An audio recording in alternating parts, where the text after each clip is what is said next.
jumuiya yetu. Good morning, colleagues, and welcome to this important meeting. We're expecting our DG, our Deputy Governor, to open this meeting for us. So, madam, you will find that you may find the protocol may change. That's how government works. When he appears, you'll open, speak, then you can continue. But in the meantime, nataka tujitambulishe, sio? Ndio. Tujue nani yuko hapa. Alafu nataka kwanza kuwashukuru mashirika yafuatayo. Twaweza, shirika ambalo ndugu zetu na dada zetu ambao wanafanya mambo ya utawala ama uongozi bora. Karibu sister. Alafu kuna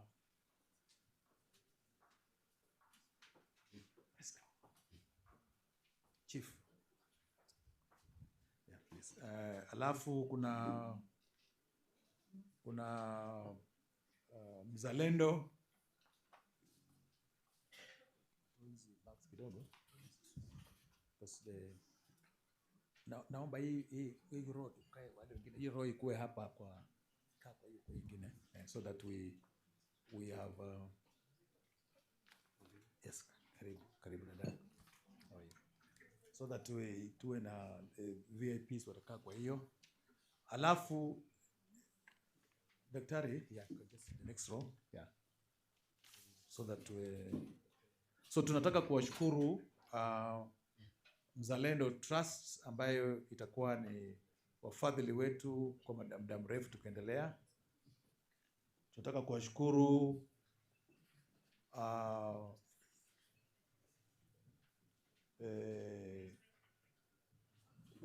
Network for Research and Governance ambalo ni shirika our local NGO here in Kakamega ambayo tunashirikiana nao kuona kwamba tunafanya kazi hii. Alafu kuna Concert Technopolis ambayo ni technical team helping us with the call center. I'm happy they have been able to fly in and get in here on time because we sent the invitation letter yesterday. So that commitment is important. When I was told you're at the airport, I was very happy. So let's start with introduction. I have my two colleagues who are chief officers here. This program we are running with my sister here who has just arrived, the chief officer for public service, Madam Priska Otipa. So now I'm very happy now that at least we got now together. This is a partnership between risk management and public service, and I'm happy she's here. So I would want to ask her to to introduce herself, or probably just introduce herself first. She will make some comment. Then we have also our deputy Count Secretary, my brother Otieno, and I think Otieno, please kindly you move forward to sit here, so that as we wait for other VIPs as coming. So please let's start just saying our names, and then we'll end up with our chief officers and our guests. Sorry? She'll start, yeah. Yeah. Let's begin with my counterpart to introduce, so say something. Then we go to the deputy count secretary. Then we will continue like that. Then do Pladana, please, so that also hear your voice. Thank you, Chief. Good morning, all protocol observed. I'm Priska Otipa. You can put a CHRP before my name. Chief Officer Public Service. You are welcomed to Kakamega. I believe we started walking this journey, and I'm happy that we are at the tail end of signing an MOU. Situjipigie makofi. Thank you so much, Chief.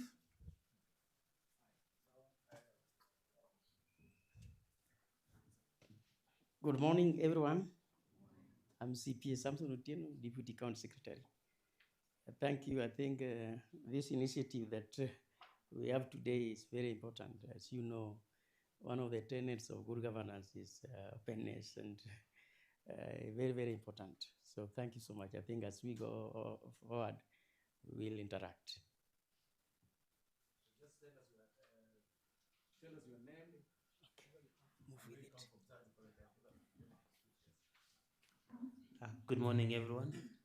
My name is Edwin Orisi, Administrative Officer, OGP Contact Person. Thank you.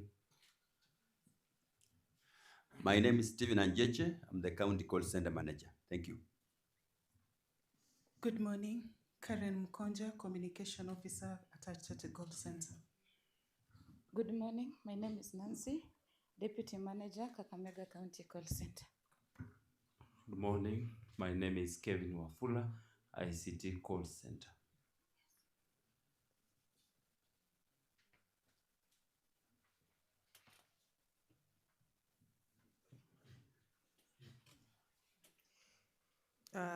Sir, my name is Diana Kisaka, Sub-County Administrator, Mumias. Thank you, sir. Morning, everybody.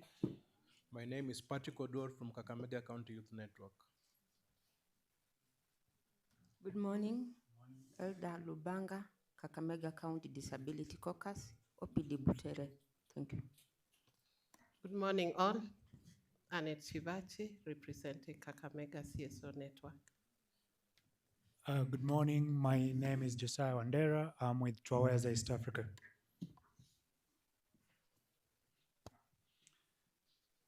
Kwa majina mimi naitwa Edward Wambani, Chairperson Kakamega County CSO Network. Karibuni. Good morning. I'm Violet Ombaka, the Cost Transparency Vice Chair, Kakamega County.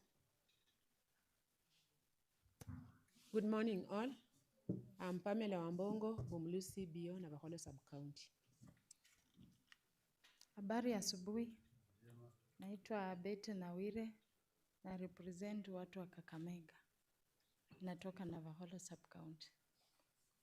Phyllis Lumidi, Kakamega CSO Network. Amwando Josephine, Rhodes Call Center, Kakamega. Good morning. I'm Alex Musikoyo from the Network for Research and Governance, Kakamega County. Thank you. Good morning. My name is Gloria Mariga from We Reach Organization, Kakamega. Hello, Yusuf Nyanje, Youth Advocate from Kakamega County. Morning, Emily Bet, Call Center Manager, Nandi County. I am Daniel Msita, Sub-County Administrator, Navakholo.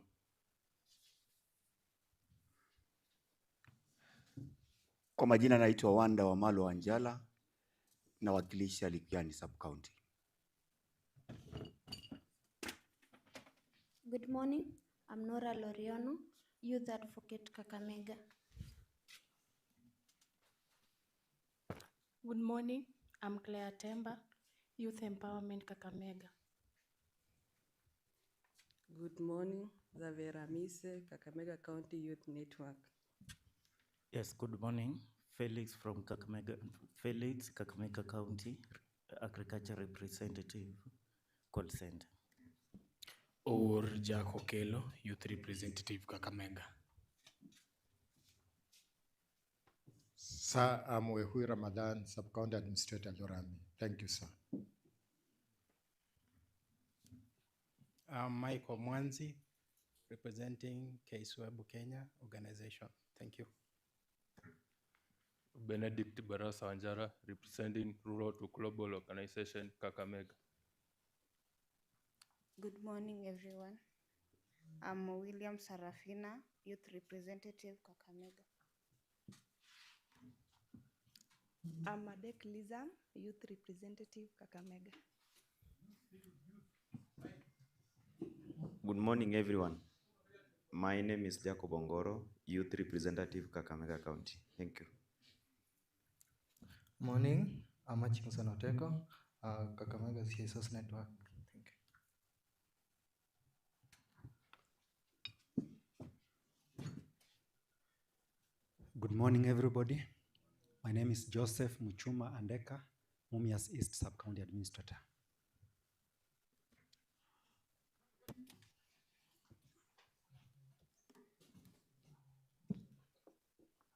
Good morning.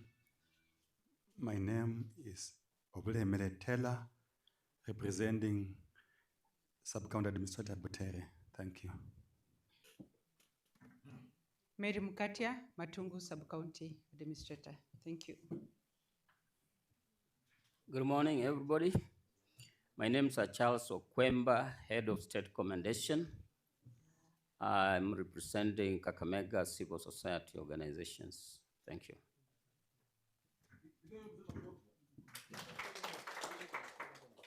Good morning, everybody. My name is Hilton Otenyo. I work for Radio Africa Group. Good morning, all. I'm Juma Mwendo, Director of Public Participation. Thank you. Good morning, everybody. I'm Margaret Oyando, Manager, Butere Municipality.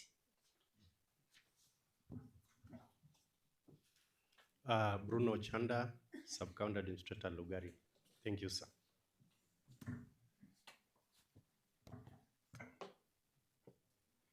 Sir, I'm Protas Mairumba, Sub-County Administrator, Malava. Thank you, sir. Thank you. I'm Yaola Wilson, Sub-County Administrator, Kwizeru. Thank you, sir. Mjamboni nyote. Helen Olo, nawakilisha vijana Shinyano. Good morning, everyone. My name is Edwin Rono. I'm the OGP CSO lead from Elgeyo Marakwet County. Happy to be here. Well, good morning, everyone. My name is Emmanuel Kongin, CSO lead OGP, Nandi County. Good morning, all. Alfred Said Khasabuli, Advisor Governance and Strategy, Officer of the Governor, Kakamega County.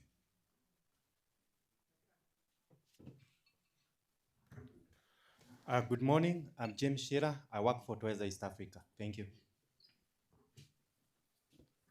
Good morning. I'm Emmanuel Simiu from Konza Technopolis. Good morning.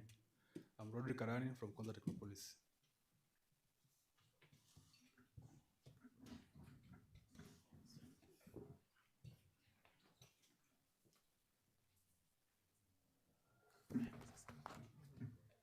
Yes. Mremba Mwana. My name is Melania Kinyo Mengo. I work for Twaweza East Africa. I'm very happy to be here. Asante. Habari yenu. Naitwa Philbert Mbugwa. I work with Twaweza East Africa. Thank you.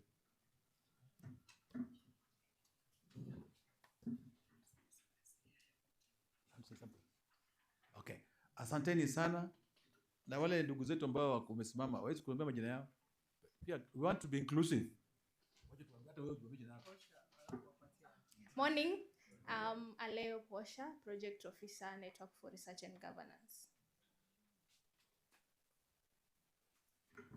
Good morning, everyone. My name is Joel Omari of Welcome Productions.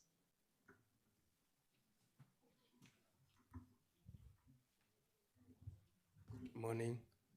I'm Tisa Isaac. I'm here for the coverage. Welcome Production. Thank you. Good morning, Lawrence Chiteche, Welcome Productions Limited. Hi, good morning. Violet Auma, Welcome Productions. Morning, Ivan Nyongesa, Welcome Production. Good morning, Lauren Wabuti. I'm here for the production.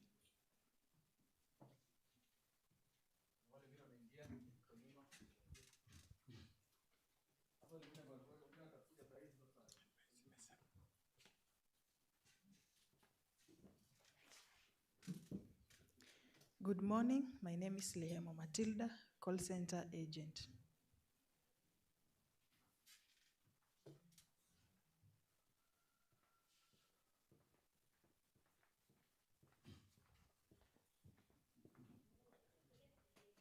Naomba tuwakaribishe wageni wetu wote kwa makofi ya kilo 1, 2, 3. Alafu nimesikia kuna wageni wetu kutoka Elgeyo Marakwet, kutoka Nandi, naomba hao ni wageni wetu wasonge waketi mbele. Wasisema walienda Kakamega wakakaa tu kama nini. Alafu kuna country lead daktari pia ukuje ukae hapa mbele. Heshima. They say in my language heshima ishira ng'ombe imos. Yani when you have guests and you don't treat them well, they may go away and shake their legs, then you may not get blessings. So please, daktari, we honor you.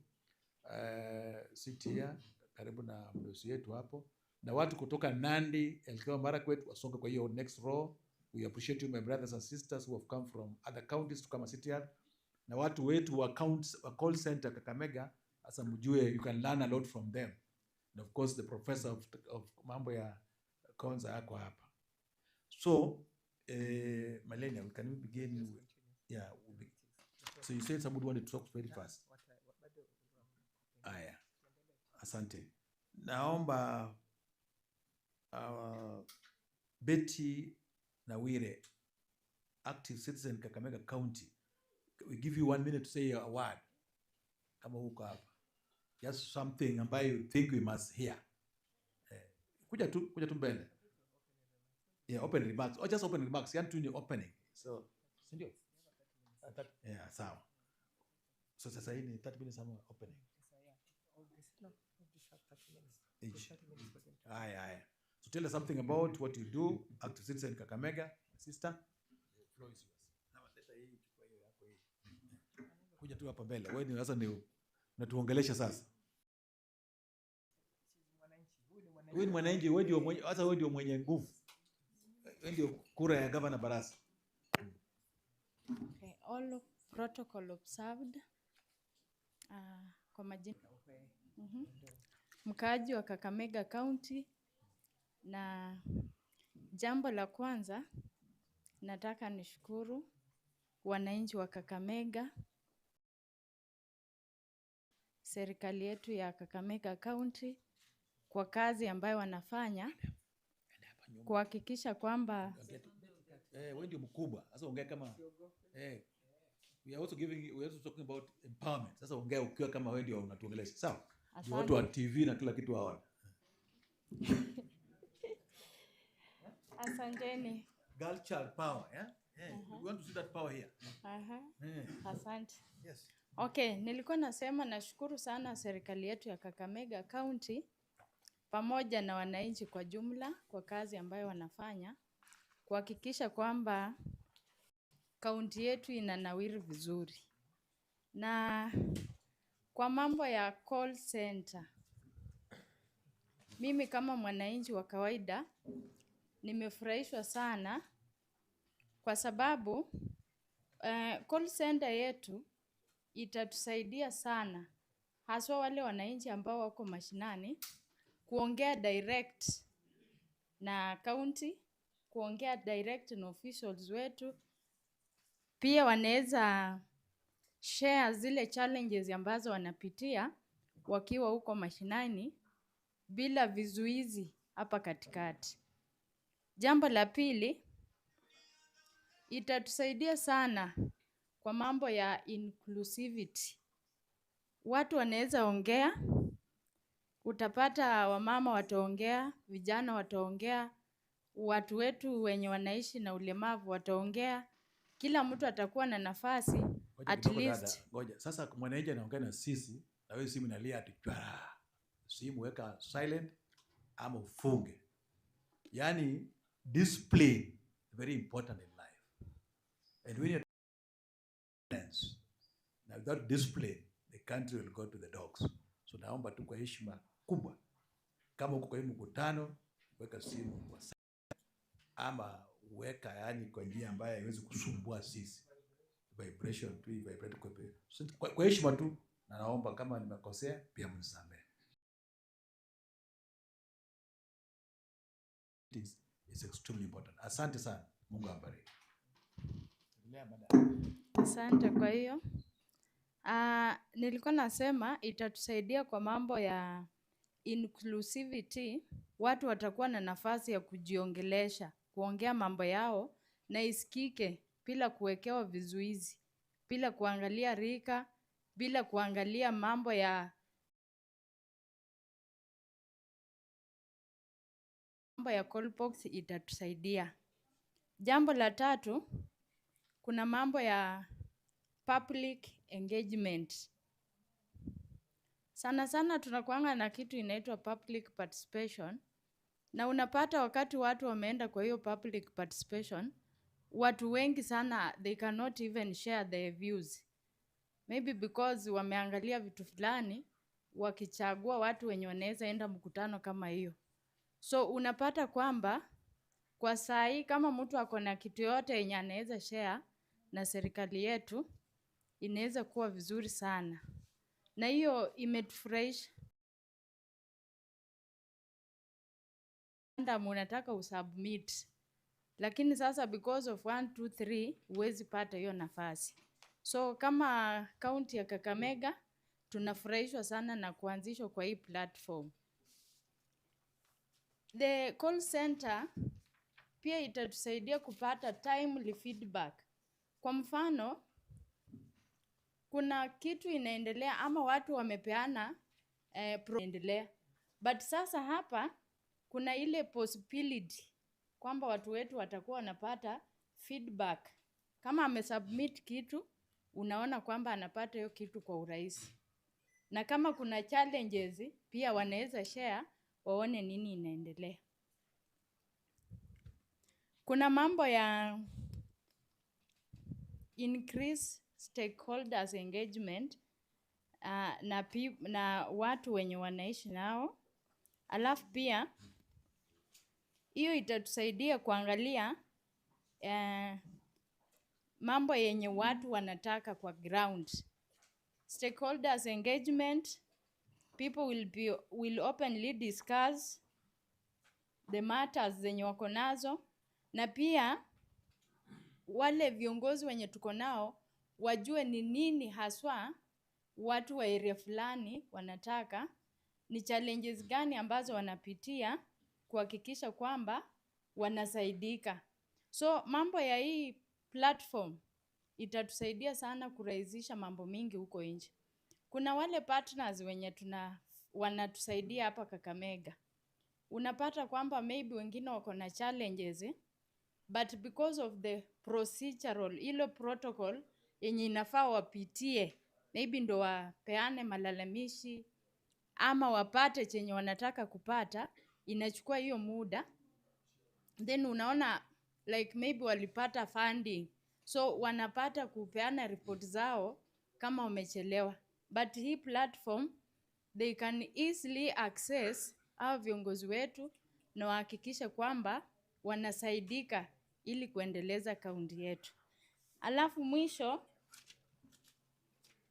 kabisa, hii platform itatusaidia, yani kama wananchi, kubuild the trust between the community members and the government yenye inatulinda. So that kama kulikuwa na misunderstanding mahali, utapata kwamba wananchi wanaelezwa vizuri. Kwa sababu, for example, kuna information mimi naweza pewa saa hii. Nikikuja niambie huyu madam na iende mpaka huko mwisho, utapata iko distorted somewhere. But sasa hii, maybe wakati wanafanya hiyo one-on-one communication, wanaongeleshwa na wanaelewa from the horse's mouth. Si tena ianze kupita njia mingi zenye mtu ataanza kupanga mambo yake. Asanteni sana na nataka kuwashukuru sana. Tuombe tu mambo ya call center iendelee ili tusaidie sisi kama wananchi wa Kakamega. Asanteni sana.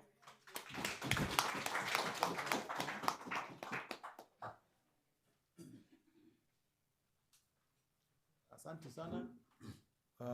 Makofi kwa huyo mama. Mlole vile amesema mambo mengi sana. She has raised issues of misunderstanding, miscommunication. She's raised the issue of getting an opportunity to be able to be heard.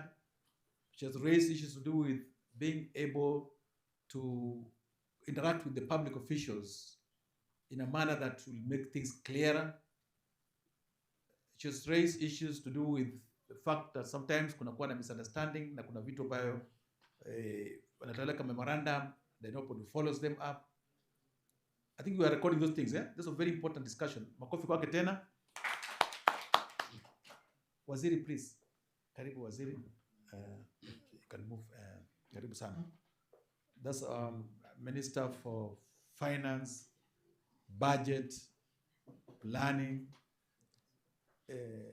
Investments, e-government, and communication. Waziri, I hope I've gotten very well. Sitapata memo. Nakuwa chonjo sana. Now, because you've come, just introduce yourself, please. You are the honor, so that we can assure the people that the governor is here. Everything is. Thank you so much, and apology for coming late. Held up in office kidogo. My name is Benjamin Andama. The other party has said it. Thank you so much. Thank you, Waziri, for coming, and feel most welcome. Government is coming to be here in big style, so don't worry. Government is on his way here. Government is government, and government is here. And when you see the Minister for Finance, governor alikuwa tu anaongea kwa TV saa hii, Citizen, labda kwa tayari yako kwa JKA anaingia. Serikali iko hapa, so hapana kuwa na wasiwasi. Serikali Jaluo says serikali matie. Serikali ntie. Serikali ntie kabisa, na serikali inafanya kazi kwa nguvu. So next, Waziri, we are hearing some brief remarks from participants we just heard from Wananchi talking us things we need to hear. So can we hear from Paul Odongo, the Executive Director, Network for Research and Governance, also some of your ideas. You have 20 minutes at most, hata kama ni 10, what are the main issues? Then we'll have Itungo Amere, Program Coordinator Mzalendo. Then we'll have Anna Bwana, Executive Director Twaweza. Then my sister, then myself. Yeah, please. Thank you very much, Chief Officer.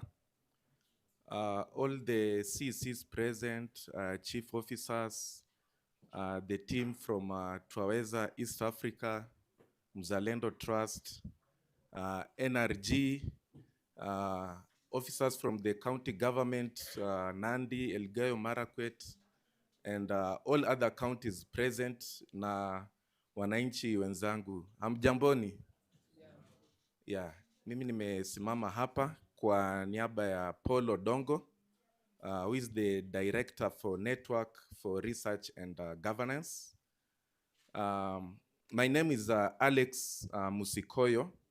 I also work with NRG as a programs officer.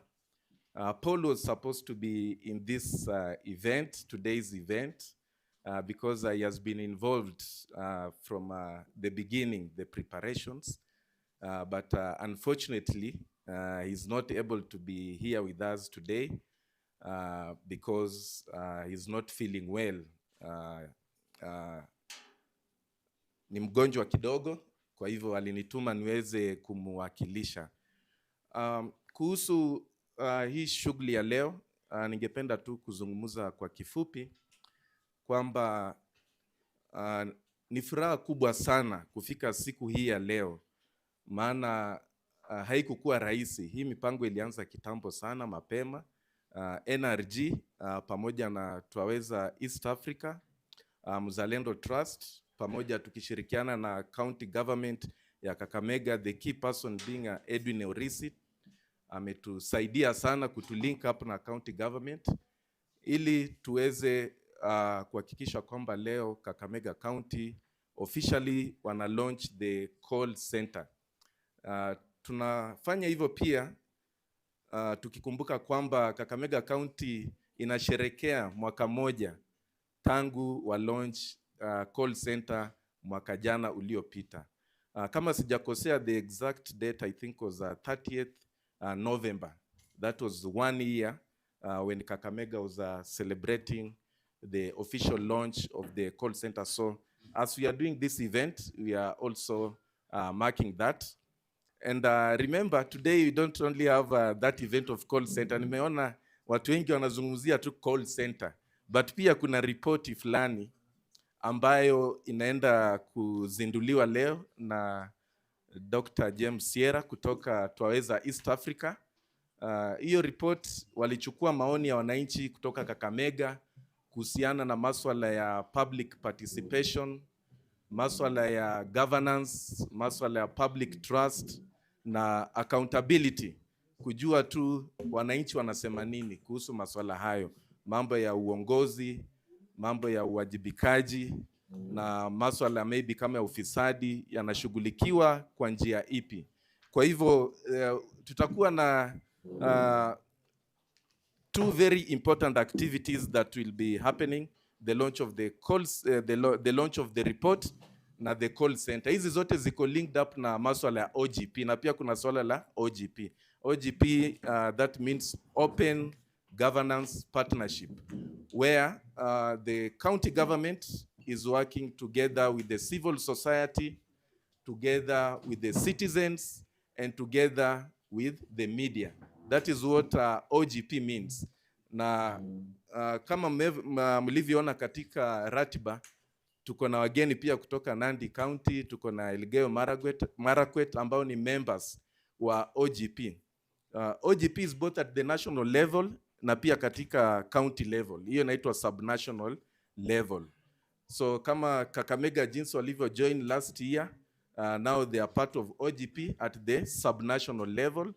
Na hapa Kenya sasa hivi sio county nyingi ambazo zimejiunga na OGP. Ni less than 6 counties. So Kakamega, hiyo ni hatua kubwa sana ambayo mmefanya kuweza kujiunga na OGP. Kwa hivyo siku ya leo ni siku ya wananchi. Maana jambo ambalo tunafanya hapa, hiyo ripoti ni ripoti ya wananchi. Hii call center ni kwa ajili ya wananchi, ili wananchi waweze kupata fursa ya kuweza kutoa malalamishi yao, kuweza kusema vile wanataka serikali yao iendeshwe, na itakuwa rahisi katika serikali ya county kuweza kupata maoni ama the feeling on the ground. Manake mambo mengi sometimes yanafanyika kule mashinani, lakini unapata kwamba hayo mambo hayawezi kufika kwa wale duty bearers ambao wanafaa waweze kuyashughulikia. Kwa hivyo itasaidia sana hiyo call center, na nina imani kwamba wananchi mtaitumia vilivyo, kwa sababu hiyo ni part of OGP, access to information.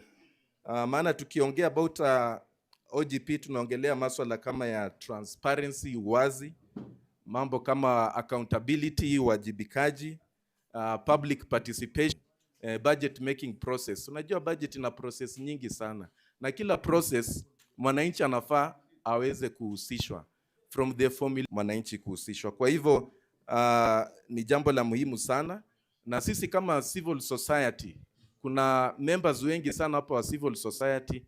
Unajua mko na county assembly ambao ni MCS, ambao as part of their work is oversight, but sisi pia kama civil society pamoja na media, that is part of our job to ensure that there is trust.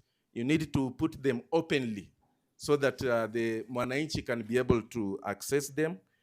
Swala la accountability, kujua kwamba hizi hela zinatumika vizuri na kila kitu kinafanywa kwa njia ya uwazi, pamoja na public participation muhimu sana, na service delivery. Nimefurahi sana maana hapa officers wengine kutoka hiyo department. Kwa hivyo ni hayo tu machache, sitaki kuwachosha kwa mengi. Paul amewasalimia sana kutoka NRG.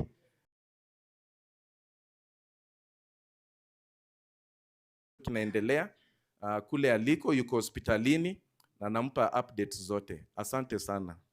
Back to the MC.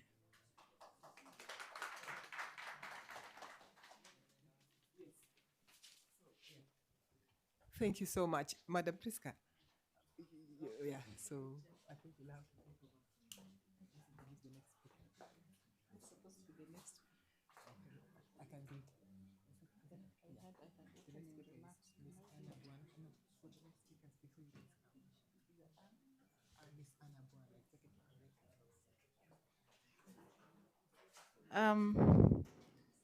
Allow me to stand in for Chief. He's out shortly. We will now invite Madam Anne so that she can also give her opening remarks as we continue. So yeah, so Philba, are we ready for the people online? Anna Buana? Hello?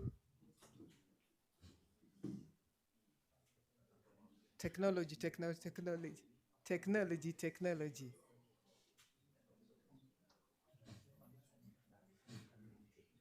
Okay.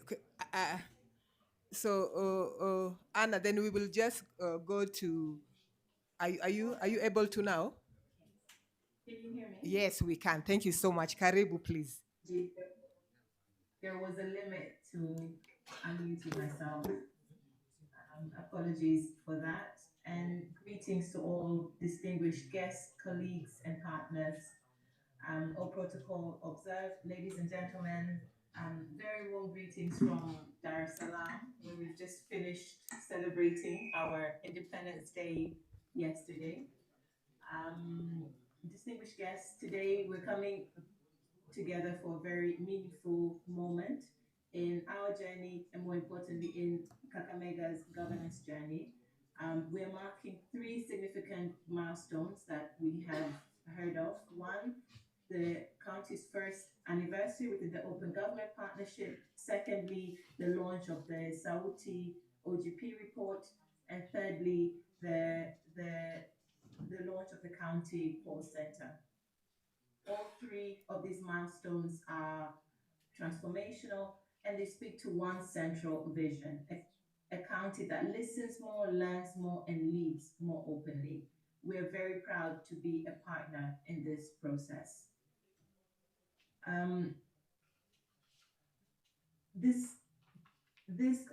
This launching and this gathering comes at a time when citizens across the region, especially women, young people, and underserved communities, are navigating immense economic, social, and democratic pressures. At the same time, we acknowledge that governments everywhere are working hard to rebuild trust, to deliver services, and to respond to the needs of their people. These challenges are reminding us all why open, inclusive, and responsive governance is not a luxury, it's a necessity. As East Africa, we're driven by a simple but powerful belief that citizens' voices matter. Their participation enriches governance, and evidence, credible, grounded, and honest, strengthens public decision-making.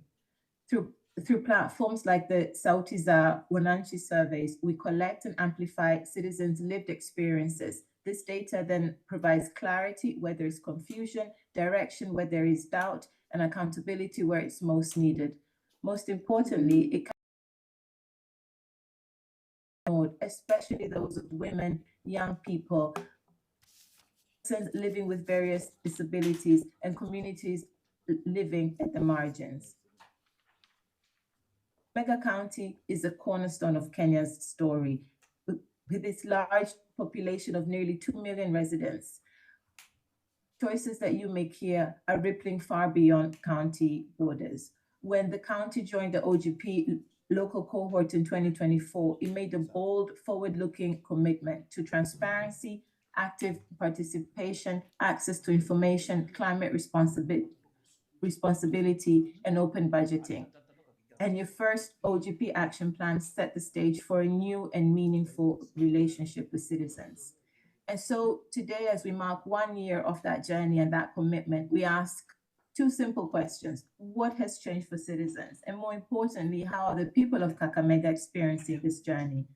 Which is why today's launch of Sauti OGP report is so important. This report offers a baseline of what citizens think, feel, and more importantly, experience. It allows us to track progress honestly, not through assumptions, but through evidence-based data. It is a mirror reflecting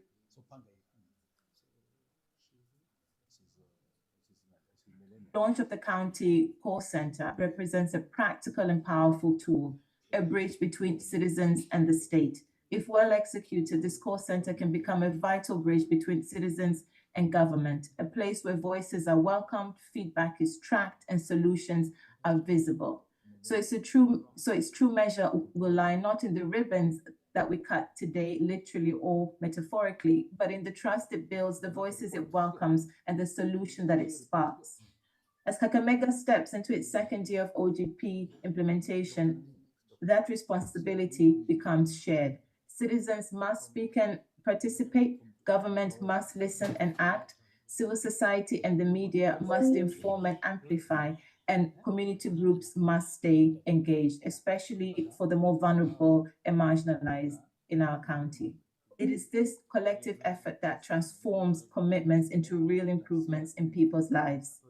Troyes East Africa is honored to work alongside the county government of Kakamega in this journey to deepen evidence generation, strengthen citizen engagement, and support accountability efforts, particularly again for women, youth, and underserved communities. Our role is to convene, to inform, to catalyze, and to listen to what our partners are telling us, not to replace government or citizens, but to strengthen the bond between them. Esteemed guests, today's triple milestone should not only be celebrated, it should energize us. It should renew our collective purpose. Let it also remind us all that open government must not only be written in documents, it must be felt in our homes, our markets, schools, and our workplaces across this county and beyond. Let's commit to making open government across our counties, across our countries, and across the region, not something that we announce, but something that we live in tangible, consistent ways, and for every citizen. Our hope is simple, that citizen-generated evidence will continue to guide our voices, our decisions, and will shape reforms, and open government will be felt in every household across Kakamega. Thank you so much for listening to me, and my apologies again that I could not be with you physically as we launch these very important milestones. Thank you very much.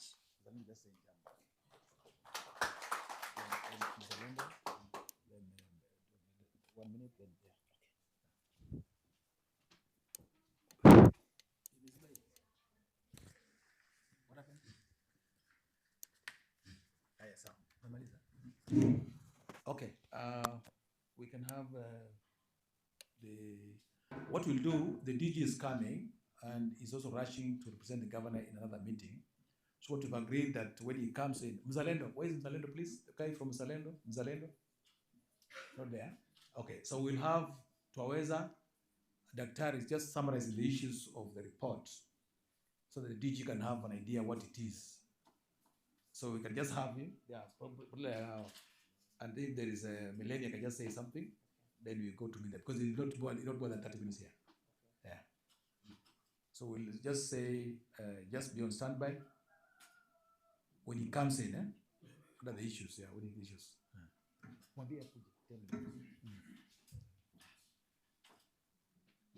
In the meantime, we have a chief officer for water and two chief officers for education. Can you please introduce yourself just as well? Just say the name and what you do, mind. Good morning, everyone. My name is Mariam Nyongesa Were, Chief Officer, Water Sanitation and Climate Change. Thank you.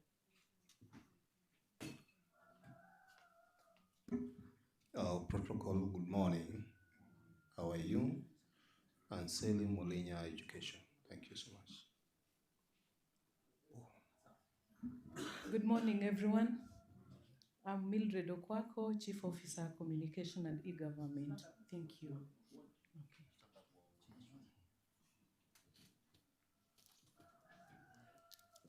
Good morning. This is Mildred Okwako, Chief Officer, Communication and E-Government. Thank you.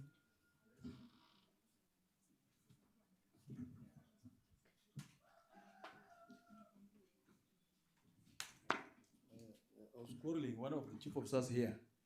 Tulepea PhD news. Sasa anasema tu Mariam Were. Sema daktari. Haya, huyu Dr.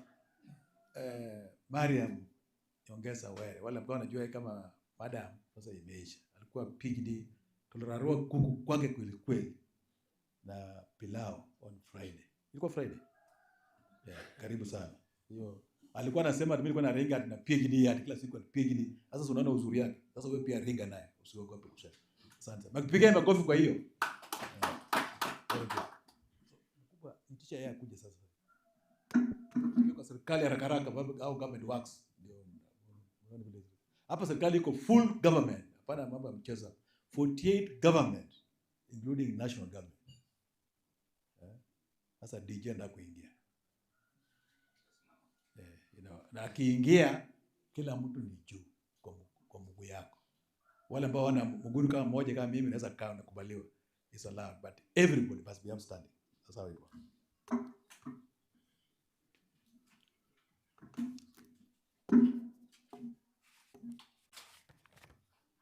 So when he comes, we'll have a brief from our, so that the DG can have an idea what people say in more summarized way, but you give him a report again. And I read. Then we can continue.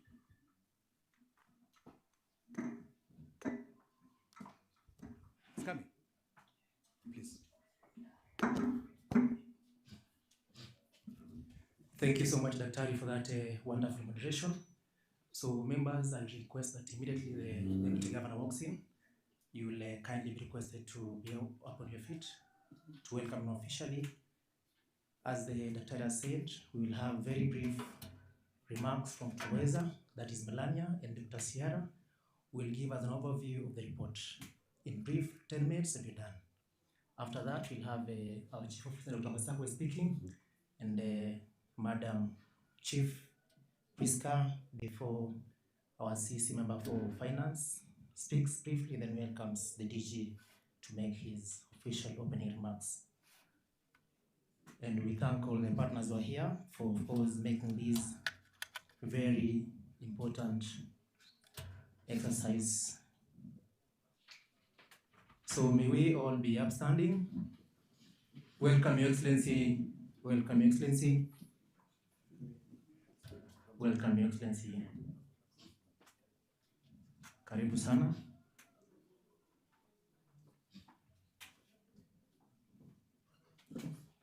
Karibu. Thank you. May we be seated. Your Excellency, the Deputy Governor, Kakamega County, Honorable Aim Savula, our CC member for Finance, Economic Planning, ICT, E-Government and Communication, Mr. Benjamin Andama, all the CC members present here, our chief officers, our very esteemed partners, members of the Force of State, ladies and gentlemen, good morning. Good morning. Are we happy to be here? Are we happy to have this great initiative with us? Thank you. Your Excellency, we already have begun the session, and we thank you so much for having found some time outside your very busy schedule to come and lead us here today. And because we had started already, we had our opening prayer, and we already had the session, I will just request that we briefly have some remarks from Taweza, led by Melania, who will briefly speak before welcoming Dr. James Sierra to give us a report, an overview of this report. And if Melania is not here, I'll maybe just go right away to you, right ahead to you, to kindly come forward and give us the overview of the report. Remember, we only need an overview, so kindly, the shortest time you can. Thank you. Karibu. Good morning. The Governor's Office, our able Deputy Governor, CS Directors, Chief Officers, Administration Officers, CSOs present, the clergy, and other invited guests. It's my pleasure, and I'm so humbled to stand before you and make a brief presentation on some of the findings we have gathered or generated from Wananchi wa Kakamega. So today's presentation is on open government. We collected this information using a tool called on different topics, which you'll be able to hear some of the issues that we picked. In terms of sample size, we had sufficient, around 3,658, and from Kakamega we had a total of 402 households that were interviewed. We are the one who did the survey. All adults are, and basically it revolves around livelihood, democracy, access to budget information, participation, and issues to do with trust. On livelihood, there are a few things we wanted to understand. Wananchi wa Kakamega wanasema shida yao kubwa ni nini. Inflation came number 1 at 56%. The same thing with what's happening in Kenya. As you can see the pattern, we have issues with employment. Corruption is also an issue that has been mentioned. The same thing with health. We also did some disaggregation for further analysis. We can be able to understand, is it an issue of urban, rural, even age groups, of which you can be able to have all this information.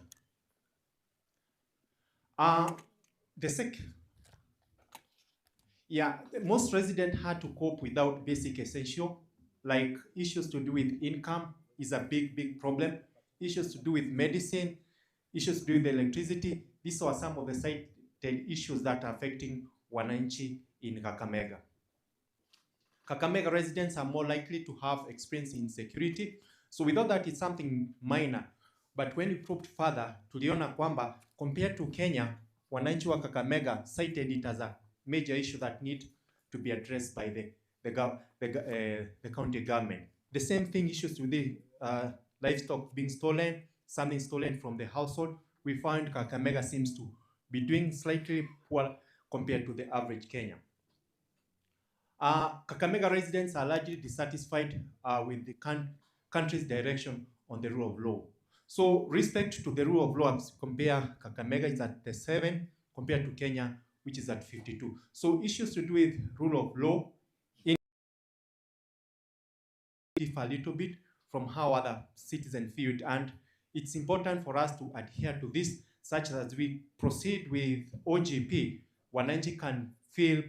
Kakamega residents prioritize for an increase in public spending. So we ask them, serikali kipatiana pesa zaidi, which area do you think would be the best? Same thing with the country, 63%.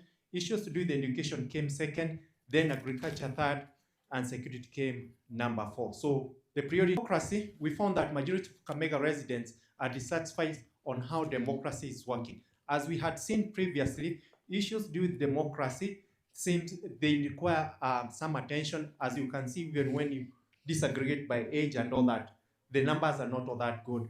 Among those who are satisfied that we can free express ourselves, so that's something that they enjoy, of which among those who said that they are satisfied. But among those who are dissatisfied, they said there's poor governance leading to other problems. There's no freedom of expression.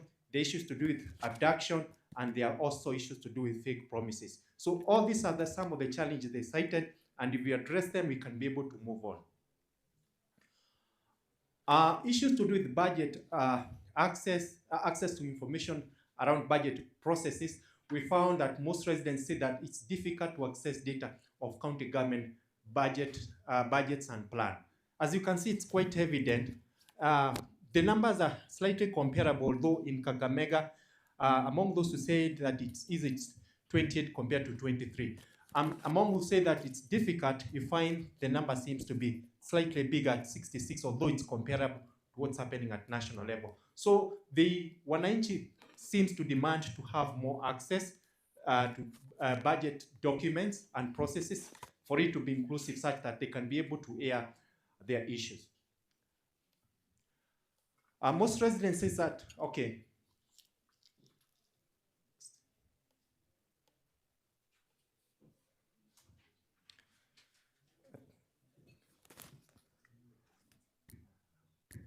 sorry.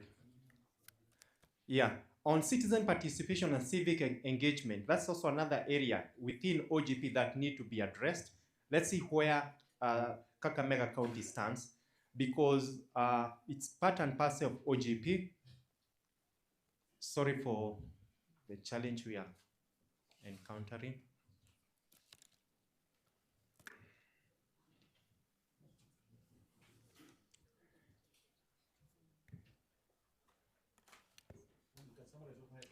Yeah, on participation, Wananchi cited a few things. One, they said that there's platform for them to express their experiences. But now, when it comes to other issues to do with the participation, they said that, yes, the platform is there. But when it comes to participation, only 4 of Wananchi say that they have participated. And now being active in this kind of participation, we found that only 2 out of 10 participated, raising issues, participating in discussions. So what does it mean? That although 4 out of 10 of residents from Kakamega participate in public participation meetings, only 2 are active, just half. Now, we probed further to get to understand what could be the reason. Wakasema kwamba, yes, it's like everything has been decided elsewhere. It's sisi tunakuja just to come and endorse. As in, even the feedback that when we probed further, we also found that even the people who come to participate, some of them are handpicked and all that. So when it comes to like being part and parcel of the process, they feel quite inadequate. Now interact with them, especially when it comes to the issues that are affecting them. Now we ranked all the offices, the office of the governor, the ministers, all these public offices, which is quite pathetic. So what can we do? Given that whatever the MCA does, I'm not trying to be biased against the MCA, comes directly from the governor's office. See at 34, then the county parliament, that's the county assembly, and the executive at 4% compared to 34%. So something within this office. Now, at national level, the MP came number 1 at 33, almost the same as MCA. The national parliament not to be good with the governor's office. So in summary, we found that residents find it difficult to access budget information and planning information, which is something that need to be addressed, and majority have never encountered able, or it's like issues have already been decided. Yet the county entry into OGP presents a major opportunity, given that the county is willing to open up the processes for Wananchi to scrutinize and also to participate. So what do we need? We need proactive transparency. It should come from Wananchi and also from the county government. There is genuine participation even when they enter, they get into this discussion. Their feedback should be taken such that they can be part and process of decision making. These insights offer a powerful baseline, given that this is the first year. So all these indicators will help us be able to know where are we coming from and where we are heading. So using these baseline indicators, we can be able to have some intervention such that we can be able to improve on these indicators. That marks the end of today's presentation. You already have the reports which you can be able to interrogate further, and in case you have any question, we are there to answer and also help you to understand whatever is not clear. Thank you and God bless you. Thank you, Daktari. Another round of applause for Daktari James Sierra. Asante sana, Daktari. And Daktari, you present a report, the copy of the report to the Executive Deputy Governor, please. Yes, yeah. Thank you. About make her brief remarks before we move forward. Karibu sana, madam. Mango, just 1 minute. A second. In fact, just a second, because I've been ambushed, so I won't even say much. Just to appreciate the Honorable His Excellency Bwana Yubu Ngatia. Tunashukuru sana for joining us. We truly do appreciate, and we just want to say that we've really received a wonderful welcome with the team so far.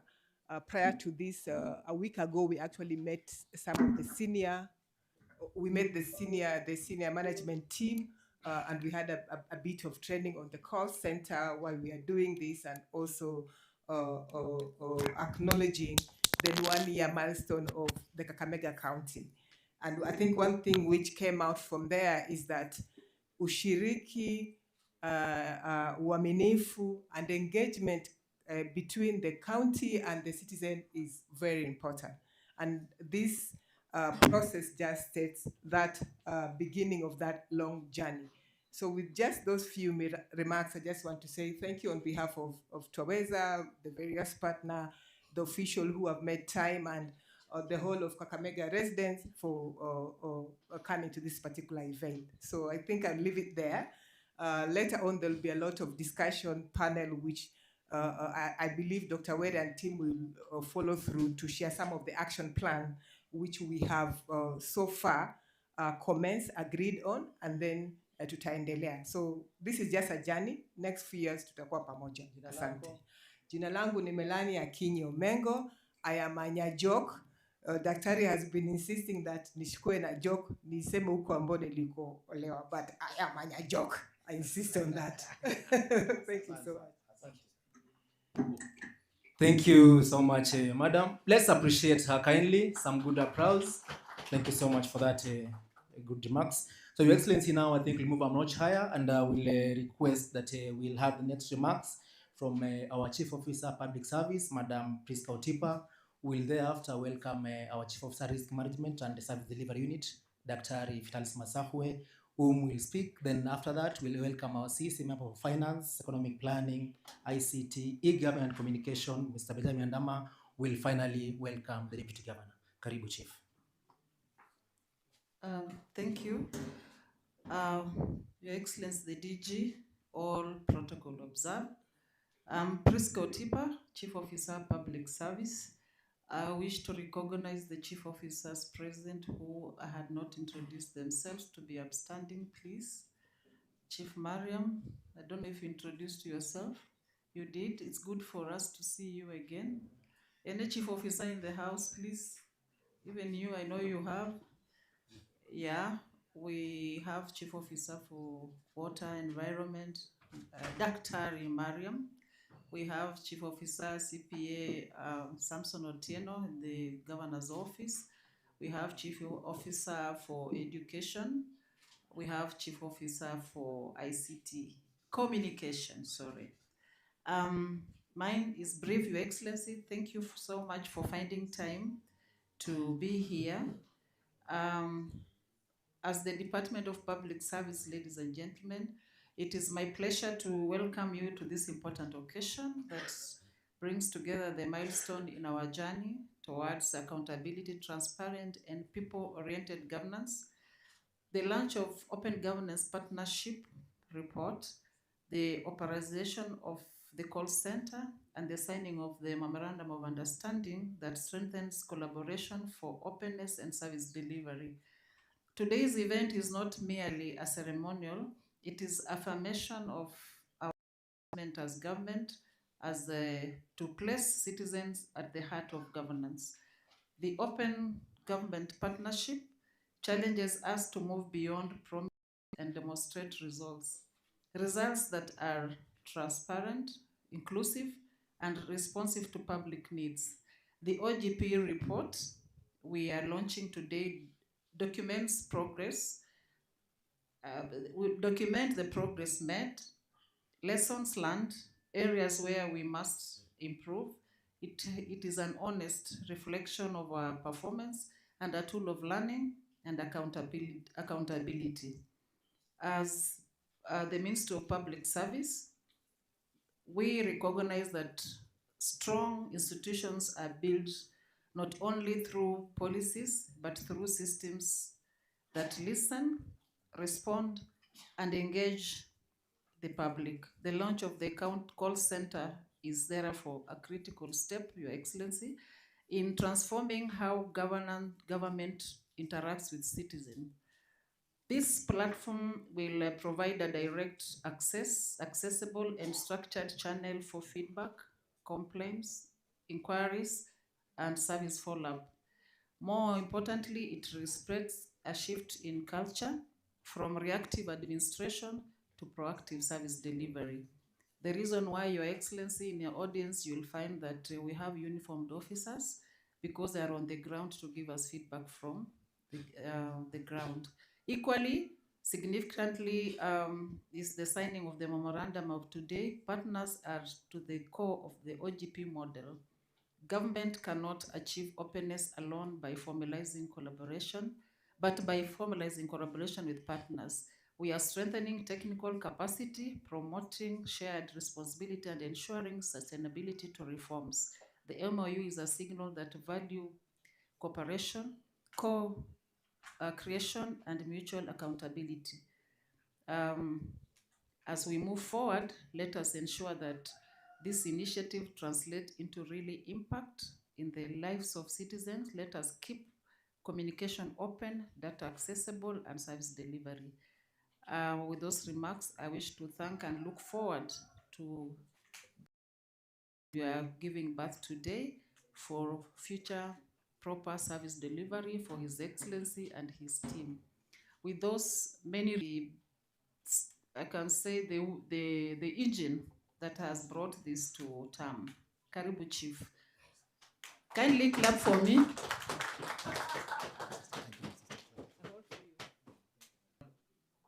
Mheshimiwa Ayub Sabula Angatia, our ministers who are here, can see our Honorable Wandama and Honorable Daktari Amwai, my colleagues, partners from Twaweza, Your Excellency, we have partners from Twaweza, we have partners from Mzalendo Trust, Your Excellency, we also have partners from Konza Technopolis, from the State Department of ICT, who are actually the engine behind the issue of the call center. So we'll have no problem. We know we are safe with government information being there. So my name is Dr. Vitalis Were Masakwe, the Chief Officer for Risk Management Service Delivery. Your Excellency, you are aware that part of my work is to ensure that we get feedback from the public on how we are doing what we are doing. And I think you know that, Your Excellency. You've been telling us to be open and transparent in the way we act. Today, as my sister said, this is a partnership between Risk Management Service Delivery, Your Excellency, and PSA. We're working together. You also know that we also work together on service delivery and on performance contracting. So I didn't want to say much. I just want to say that this meeting, Your Excellency, opens up the two, Your Excellency, and the governor. When you're looking for votes, you promise that you'll be able to run an open and accountable government. And what we are trying to create today through this system and the call center, Your Excellency, is to make sure that the public has a way of feedbacking, giving us feedback on what they want, the services we're running, and that the public are the center. Hao ndio wakubwa, ndio wapea nyinyi kura, na sisi tukapewa kazi. So sisi ni watumishi, sio bosses. And therefore, before you came, Your Excellency, we had Wananchi who was speaking very passionately here. She's down there. Kuna wananchi kutoka, pia Your Excellency, kuna wageni wetu kutoka Elgeyo Marakwet wako hapa, kutoka Nandi wako hapa, because those ones set up the call center earlier than us. And we also be actually, after this training, we'll also want to go to Baringo to benchmark on how this center is working, Your Excellency. So when we ask for that support, wanatuwekea tukidole, Your Excellency, so that tuende huko tu watu wetu hao wakuwe perfected. Alafu ile muhimu ni kwamba sisi sasa ambayo ni officers, ministers, chief officers, tujue kwamba when you open up this system like this, it will also will be more scrutiny. The way we do our business, we have to change. If you are doing a road, na umesema barabara hiyo moram ya road ni lori 50, na wewe unaenda kuweka lori ya 30, shauri yako. Kama tumesema maji na jengwa, Mariam is here, daktari, unajenga kiosk, length ni 5 na width ni 5, na unajenga 510, shauri yako. So this, you know, they say in Kiswahili, Excellency, mteko mapanya ushika waliomo na wasiokwemo. This system is very good, but it also has its own it's going to open up. Opening up means that the public now will ask a lot of questions to us, and we must be responsive. Waziri Amwai, ukiuliza maneno ya ECD na wananchi, utajibu maswali. Because usipojibu maswali, wakileta kwa deputy governor na kwa governor, utakuwa na shida. So tujue kwamba tunafungua ili, because we want the governor, the governor to come back 2027, and the deputy governor here. And they won't come back if we are not working as the people they have given us jobs. So we must increase the way we work. We must be more open, and we must be responsive to the public's needs and public demands. That's how we can increase services. So I won't want to say much, because when the boss is around, you don't say much. You can get a shock was led. So Excellency, I want to welcome you for coming to this meeting. And I'm sure His Excellency, this governor is Nairobi, but I'm sure when you're here, serikali iko sawa. Nataka kualika waziri wetu wa masuala ya finance azungumze, akukaribishe, alafu akukaribishe utuzungumzie, Your Excellency. So makofi kwa His Excellency again kabla mimi. Asante sana. Thank you. Thank you so much, Chief. Your Excellency, sir. My colleague, Waziri Amwai, Chief Officers present, advisors, all the participants, our donor, if you don't mind call you that, our partners, and the community at large. Good morning. Good morning again. Once more, my name is Benjamin Andama. I am the Waziri for Budgets, Finance, Economic Planning, ICT, e-government, and communication. Your Excellency, this is very important for us. The way just, is it James? The way we just presented some of those outcomes, I was like, wow, hapa iko maneno. And to me, really work done and where we are now, this is very important for us. You know, at times you miss feedback, and sometimes you might be thinking you're working very hard, but probably you're working in your own direction. The kind of people you're serving probably are not even with you, but you believe you're really doing what they really have hired you to do. For me, this feedback is very important, and Your Excellency, to me, this forms our baseline. And hopefully, probably in the next few months, or even 5, 3, we can review. And for me, we are committed. We started this when I was in public service at some point. Priska tulikuwa pamoja when we started this. But I'm happy that at the end of it all, now I can see the baby being born, implemented and put into practice. Masahwe, this is going to be a very important tool for reflection. And this is going to be like the way you just put it. Mtego wa panya, uwashika, waliomo. Because now as it is, the public are going to be that active to really get us. And it will depend. And I'm looking at this data, depending also, I believe it will also be showing where it's coming from. If it's a given ward, a given sub-county, that particular area.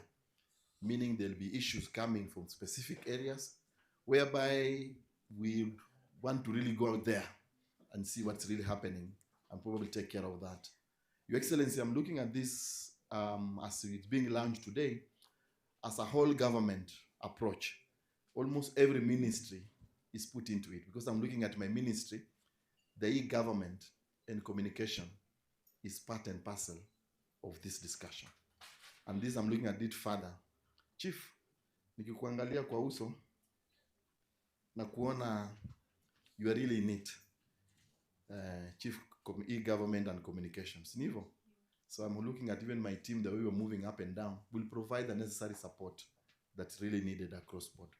And probably before I sit and ask our my colleague, Amwai, salamu tu, alafu tukaribishe, patie. Your Excellency, and all Roweza family, and all my colleagues and members of the Kakamega County government. Good morning. Good morning. My name is Dr. Bernard Amai, Waziri wa Elimu, Sayansi na Teknolojia. Education is part of giving the information to the public.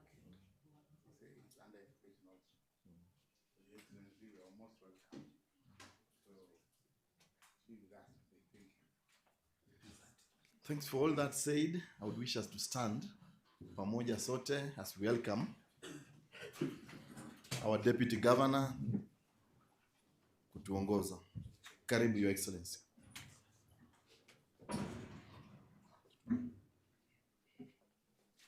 Tuketi. Thank you so much, Waziri Andama. Our partners, national government officials and county government officials present during the launch of Open Government Partnership. Good morning. Mlembe. Kwani mjakunywa chai? Madam Priska, ningependa ku-correct kidogo, sema ati finding time to come. You know, a deputy, you don't find time, you are given instructions. Enda mahali fulani, fanya hivi. You don't find time. Huyu ndio anajua. Tunapambana naye kila wakati. Paka akitoka, panya hatawali. Paka atarudi. Thank you so much. Before I read the governor's speech, governor is held up in Nairobi. He's in a national summit with the president. But I would like to thank our partners for collaborating with us during this important occasion of launching this Open Government Partnership. The way Andama said, it has come at the right time when you are facing 1 year, 7 months election. We want to get the feedback on our programs. What have we done, misses, and what? And hits. Where have we performed well? Where have we failed? So we'll get we have performed. And this thing, we welcome it. I'm told it has been implemented in Nandi. I don't know why you want to go and benchmark in Baringo when Nandi is just here. You can even walk here. Oh, you're in Nandi. But people told us they called that now we go to Baringo is the best, the latest. Oh, the Baringo is the latest. Huh? You go with the latest concept. Huh? Yes. That's very good. Okay, now I'll take this opportunity to read the governor's speech during the launch of the Open Governance Partnership Report and commissioning of the county call center at Amanda Resort on 10th of this month. Ladies and gentlemen, I'm happy to preside over this important occasion in which Kakamega County is concurrently launching the Sauti za Wananchi Open Government Report and at the same time commissioning the county call center. Our engagement with the OGP shows our commitment to transparency and accountability as envisioned in the sixth pillar of my development agenda and good governance. Without good governance, it is impossible to have development. For this reason, I wish to appreciate the work done in Kakamega by our partners who include Mzalendo. Where is Mzalendo Trust? Obewe mkono. Thank you, Mzalendo. Tuaweza. Thank you so much.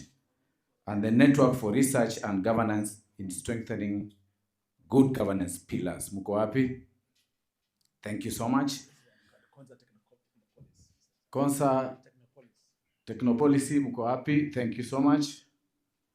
Kakamega County joined Open Governance Partnership just after Kenya had launched the 5th National Action Plan. National Action Plan 2023-2027. We remain committed to the open governance principles as adopted by the national and local government globally to strengthen transparency and to enhance access to information. I am grateful for the interest and investment that our partners have put in the research that produced the Sauti za Wananchi report, since it has given us critical perspective from the Kakamega resident on what they think about and our governance practices, as demonstrated by the presenter there. My administration accepts this report and commits itself to work closely with our partners to deepen our democratic footprint, transparency, and accountability. This report is an important feedback to us, and we are going to review our governance practice in order to address areas where we have gaps. And that is the work of the risk officer. And that is a directive from the governor. I'm happy that today we are also commissioning our county call center. In itself, it's a governance component that will enhance accountability and transparency. It has always been my desire to establish the necessary structures that will enable us to get regular feedback from our people. And this is going to be real time now. Feedback is necessary to enable us to understand the impact of governance practices. The call center will facilitate real-time communication between the people and my administration, thus giving us an opportunity to fine-tune service delivery to meet the needs of the people. The call center will also enable us to go beyond the traditional public participation rituals and instead to have long priorities. Ladies and gentlemen, my administration wants to deepen the impact of public participation because we fully embrace it as all major processes, including preparation of development blueprints such as periodical county integrated development plans and budget documents, are preceded by public participation. My administration appreciates the supremacy of the residents of Kakamega County, and it gives them due attention to understand their perspective development. Through honest conversations, the residents of Kakamega will not only get an understanding of what will be happening, but they will be involved in governance since their opinion will now count. My idea is to eventually make this call center a multi services in communication to us. The communications chief officer, umesikia directive, is not be talking to the governor. In this instance, I including those in the diaspora to give their ideas and opinion on governance. Now they will not be on Mutandao just criticizing. Now they will tell us, yes, what you have done and what you have not done. My administration is also in the process of revamping the Community Council, which will be the first institution of harnessing people's view in regard to development programs to implement the operations of the call center. And Priska, I know Community Council falls under you. Activate it kindly. Community Council will work closely with the community administrators in aligning development interests of the people's need. In our operation, we intend to deploy ICT, and we're back on ICT, in all spheres, including digitization of the county records to make government operation cost-effective, efficient, and where necessary to enhance accessibility. Lastly, I will take this opportunity to appeal to our partners to continue working with us in promoting transparency and good governance. I assure you my administration is ensuring that my leadership is guided by national values as provided for by the Kenyan Constitution 2010. I now declare the OGP officially launched. Thank you all. Signed by H.E. Honorable Dr. FCPA Fernandez Baraza, OGW, Governor Kakamega County.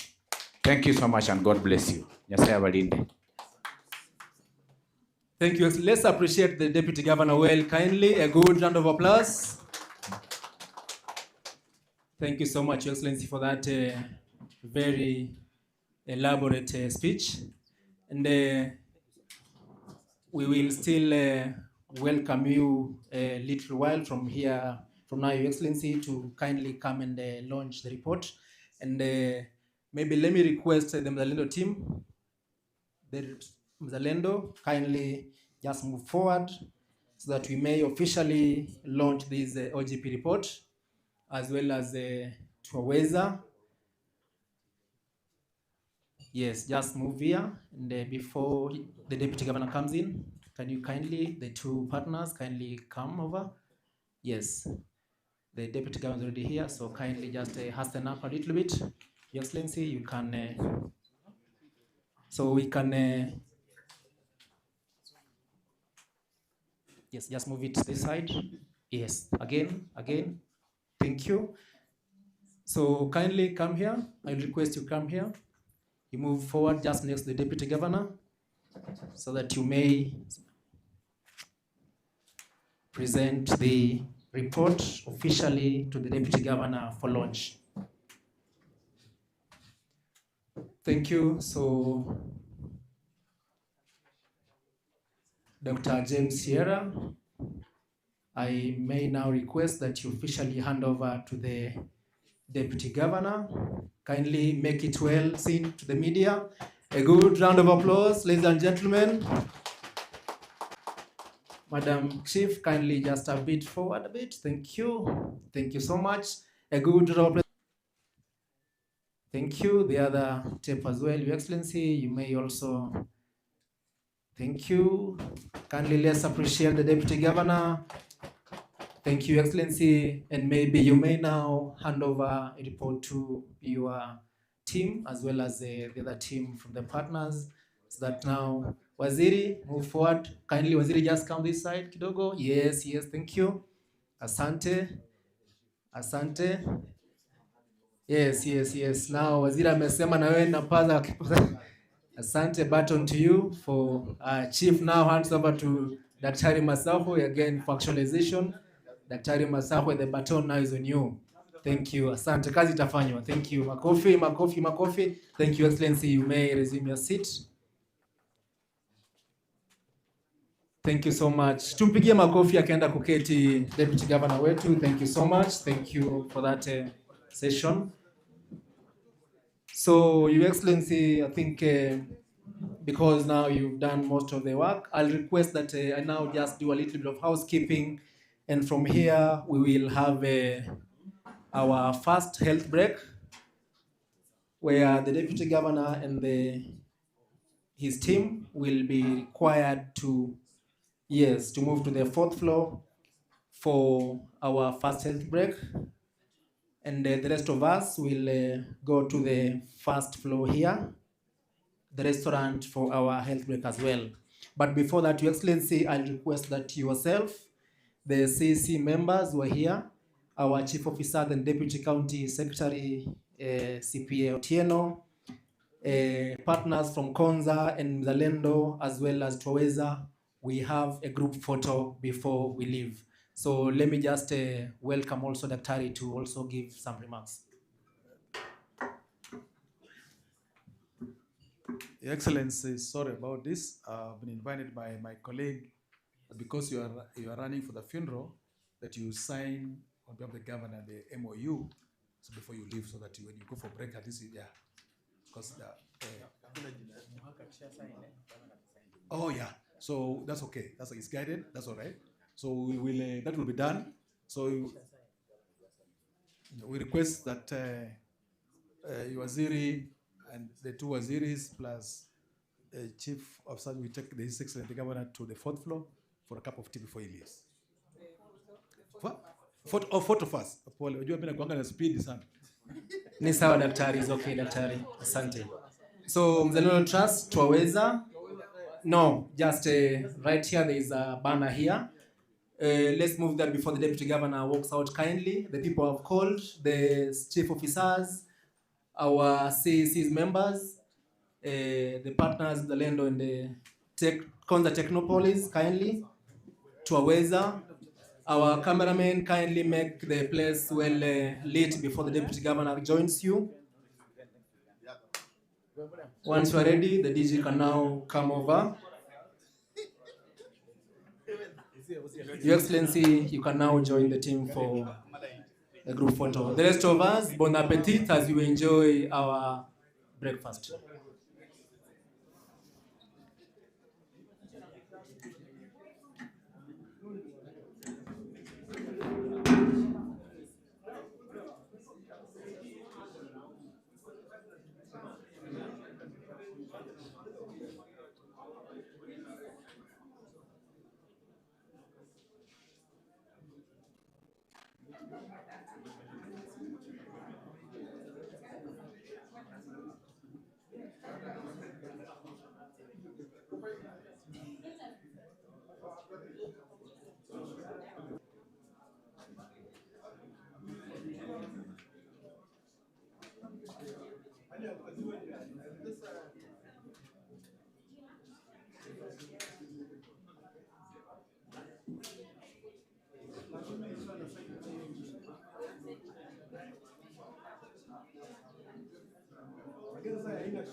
collecting data and updating on this portal.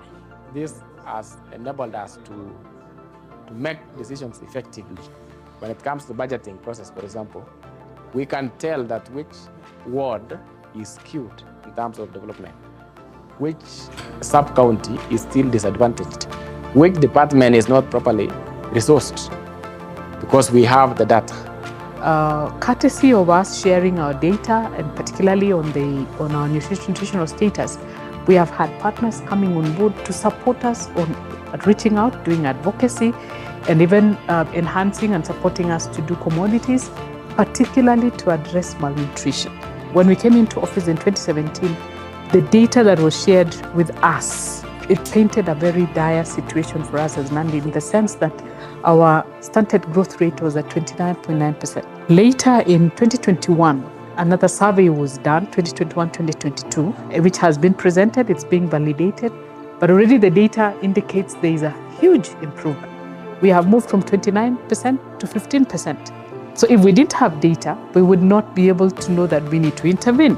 Going forward, from later this month, we'll now do farmer registration, where we'll be registering our farmers. We want to know who our farmers are, what do they do, whether they do dairy or they do crops or they do mixed, and under what acreage, how many animals, how much is the production, and things like that. And of course, this is information that will feed into our data desk, which we know is a platform that is going to enable the world to know where we are as Nandi County, the gaps that we have, and in areas that we will already identify as areas of investment.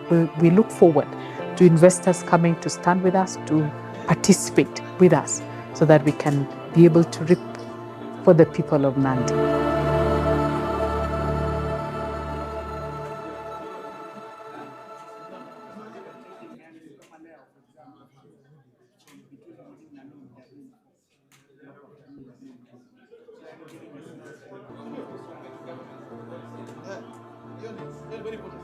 A year or so earlier, we had invested in a call center, and through the call center, we've been able to handle citizens' concerns. We've been able to respond to emergencies. We've also been able to offer or to provide information from our citizens. As we speak now, we've handled over 100,000 calls from the people, toll-free. So this information comes in. If that issue can be sorted by the agency, it can be sorted. If not, it's escalated to departments, and we capture the data, and we generate reports every month. And specifically, these reports are curated and given to departments. If there are issues that have been coming up through the call center, we capture them so that the next time they go for public participation, they have information already from the people. We have been able to get a lot of feedback from the citizens. A case in point, which was very exciting, is a case where a farmer had his cow wanting to calf down, was having a challenge, and they realized that it was taking long, and they called the call center. The call center then connected them to the nearest veterinary officer, and they were assisted.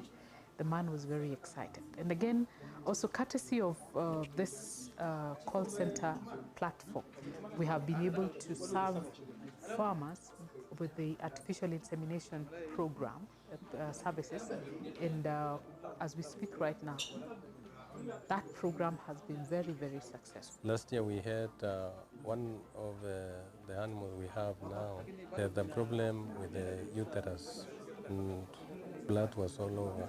We were shocked to have such a scene. We've never seen ever.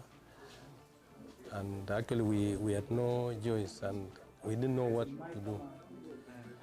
What happened is we have a number for the county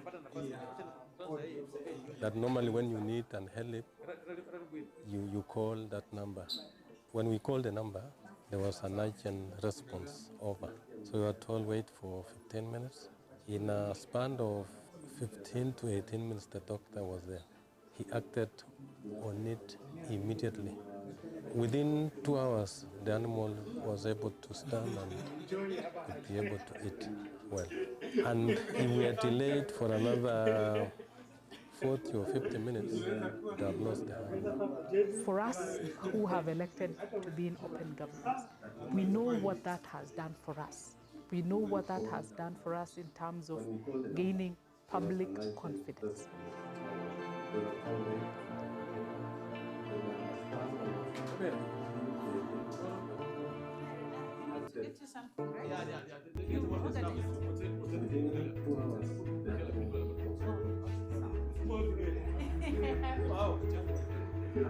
Access to information is an underlying driver of the open government partnership process, and for the very first time, Kenya had a constitution that explicitly mentioned the right to access information and explicitly recognized it in the Bill of Rights in Article 35 of the Constitution. This was incredibly ambitious, and this was a new sort of provision for Kenya. And so what meant is that we needed to figure out how this right could be effectively implemented and how citizens would be able to enjoy this right. They are sovereign, it's their government, it must be accountable, it must be transparent, there must be no corruption. When they seek information, they need to get information, there's nothing to hide. You know, many things are not supposed to be told but to common people. Sirikali is a word for a reason in Kenya. As a people, we are not used to proactively providing information. We are used to guarding information very secretly. And so the concept of access to information was very much foreign in this context. None of the information that you find, it was very difficult for either citizens to access it, citizens to understand it, or citizens to even be able to utilize it in a manner that would allow them to make informed decisions. So for us, open parliaments or legislative transparency means then going beyond the basic to deepening that level of openness so that citizens not only have deeper access to information, but also can be able to make informed and their voices can count.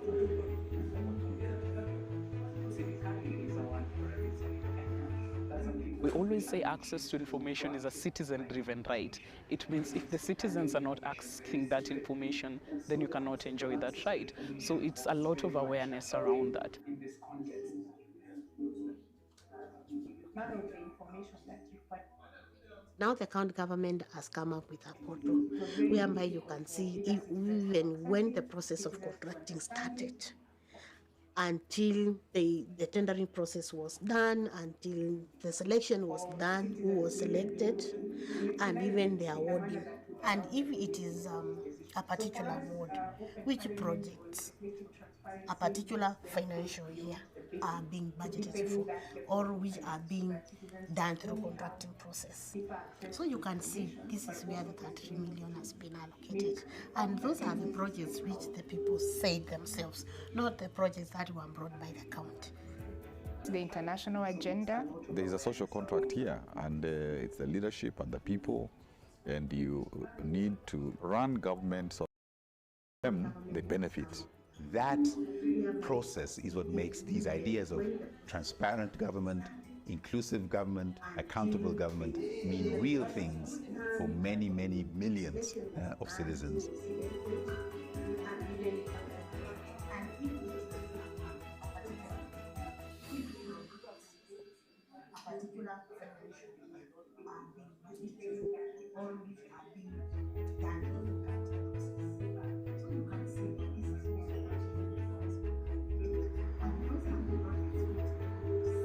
Access to information is an underlying driver of the open government partnership process.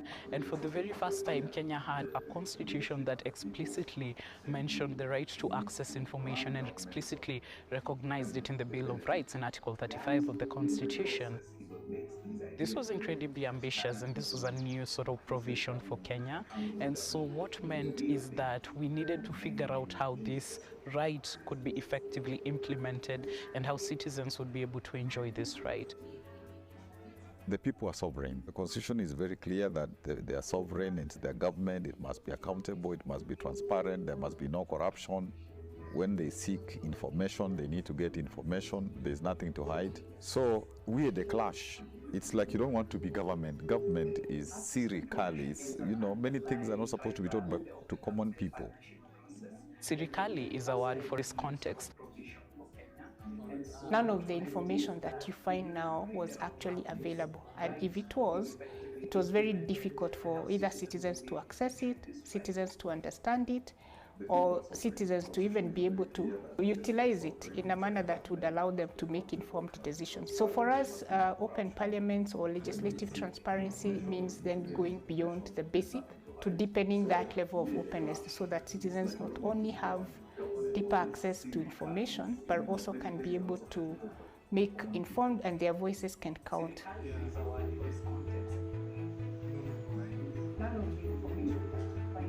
We always say access to information is a citizen-driven right. It means if the citizens are not asking that information, then you cannot enjoy that right. So it's a lot of awareness around that. Utilize it in a manner that would allow them to make informed decisions. So for us, open parliaments or legislative... Now the county government has come up with a portal whereby you can see even when the process of contracting started until the tendering process was done, until the selection was done, who was selected, and even the awarding. And if it is a particular award, which projects a particular financial year are being budgeted for, or which are being done through contracting process. So you can see this is where the 33 million has been allocated. And those are the projects which the people say themselves, not the projects that were brought by the county. Providing the stage to provide thought leadership and role modeling across the continent, set the international agenda. There is a social contract here, and it's the leadership and the people, and you need to run government so that with them they benefit. That process is what makes these ideas of transparent government, inclusive government, accountable government mean real things for many, many millions of citizens.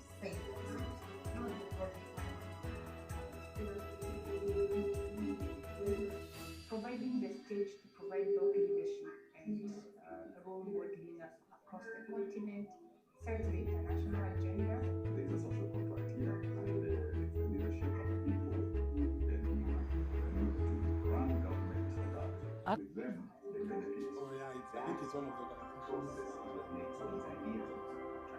According to the Constitution, the people are sovereign. Actually, they are our bosses, and we enjoy delegated power.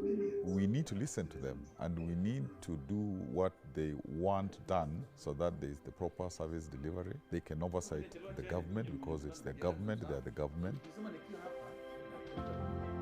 When OGP came into Makueni, the government felt that some of the service delivery standards were done without the participation of the people.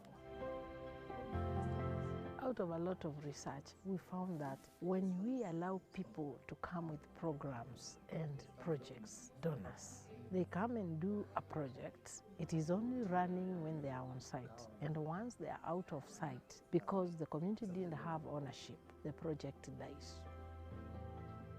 And that is why we started with a lot of civic engagement to help the citizen be enlightened, to help them understand where are we coming from in terms of devolution. Kulikuwa na hii shirika ya mapaka Makueni. Walichukua watu fulani na mimi nilikuwa mmoja wao. Wakaenda wakatupea mafunzo ya kuhamasisha community kuhusu kuinteract na viongozi. Ndio tukate hiyo gap ya kupeana information.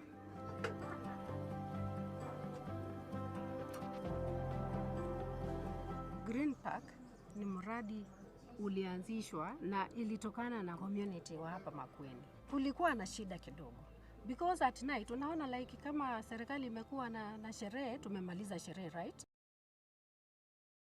Wamekuja wana pretend like they have come to hizo sherehe, wanaendelea tu na kufanya mambo yao, mambo mabaya si mazuri. Utapata wasichana wamerepiwa na mambo kama hayo. So out of that sasa mwenye nchi akaanza kuwa na kilio, yani tukai forward kwa serikali na wakaja kuona kweli it made a lot of sense wajenge mahali ambapo kuna sherehe, mtaweza relax but in an open where everybody could see what is happening.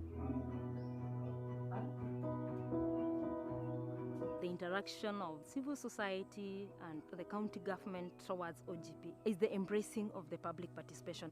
Here in Makueni, it has been embraced because there is no project which can be funded by the county government which has not been participated by the community itself.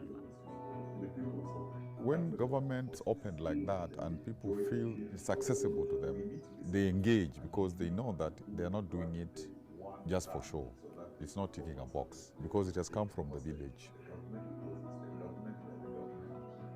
Many societies just accept what government gives to them, whether it's good or bad quality, or even if they don't deliver at all. Many of our citizens just accept that as a lived reality. But we know it can be done better, and Open Government Partnership provides the opportunity for us to engage and make sure that these things are indeed delivered in a better way. Sasa uhusiano wa viongozi wetu wa serikali kama polisi na assistant chiefs and chiefs na SECs na community imemboresha maneno ya maendeleo na maneno ya security. Sasa information ina flow vizuri. Na hivyo miradi sasa imekuwa sustainable. Watu wame-own miradi kupitia uongozi wa serikali yetu.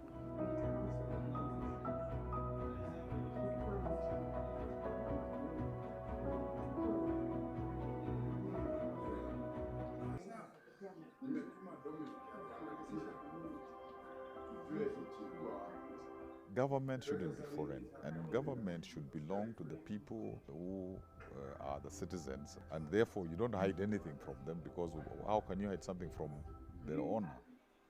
So citizens have a role to play beyond just electing or appointing people and then going away and waiting for government to deliver.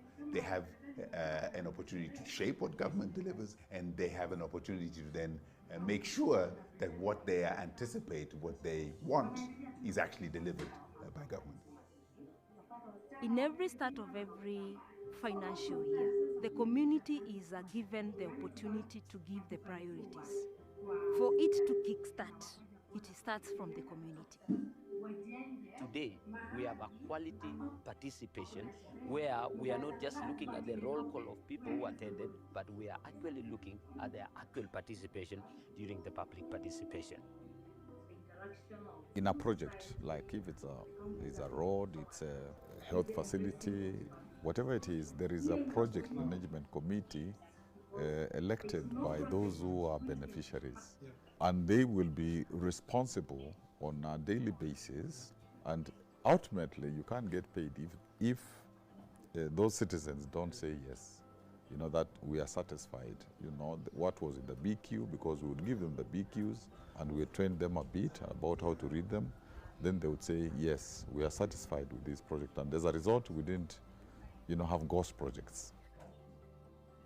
Development is not about what the government brings. It's what yourself you are able to do as an individual, and your lifestyle changes. So that has helped us to bring quality projects on board, because now they feel this is ours.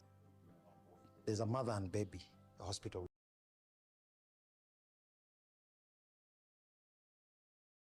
So we had every sub-county having a project. So Marakwet East chose an irrigation project. Keyo North chose a mother and baby hospital. Because they do a lot of potatoes, they chose a potato processing plant. South, they have a challenge with water. They chose a water project. So you see, that alone tells you the citizens have a say. We have not received any feedback. What I'm so proud about is a common Wananchi down there, even with his feature phone, is able to give his views to the government, because over time, those are the guys who have been neglected. But now I'm so proud that they are able to do that.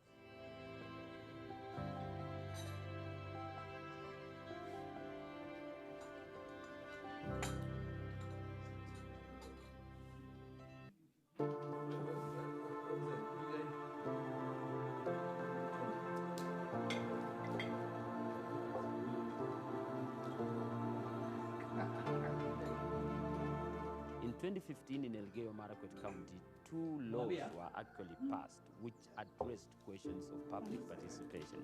The first one was the Public Participation Act, and immediately it was followed up by the Equitable Development Act, which devolved the development funds of Elgeyo Marakwet County, 70% of it to be decided on the ground at the ward level through public participation. Our constitution enshrines public participation in government engagement, but we didn't have any structured ways in which public participation could be meaningful.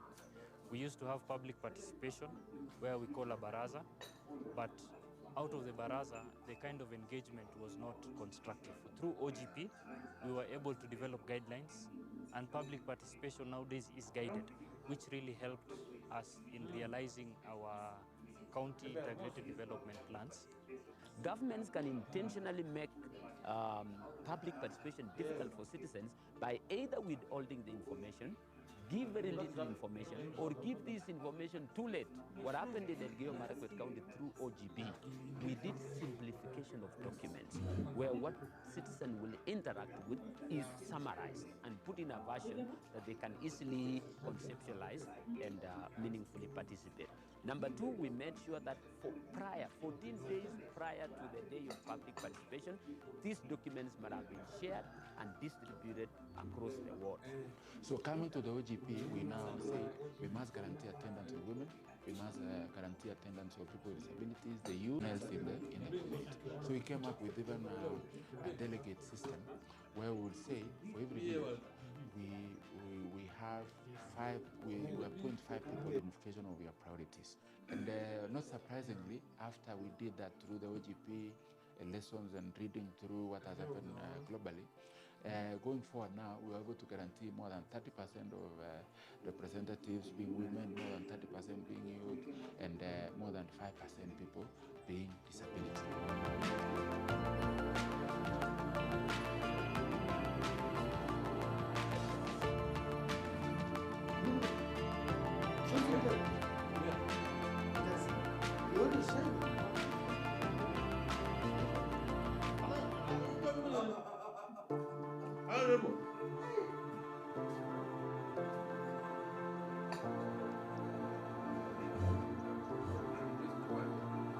Information is an underlying driver of the open government partnership process, and for the very first time, Kenya had a constitution that explicitly mentioned the right to access information and explicitly recognized it in the Bill of Rights in Article 35 of the Constitution.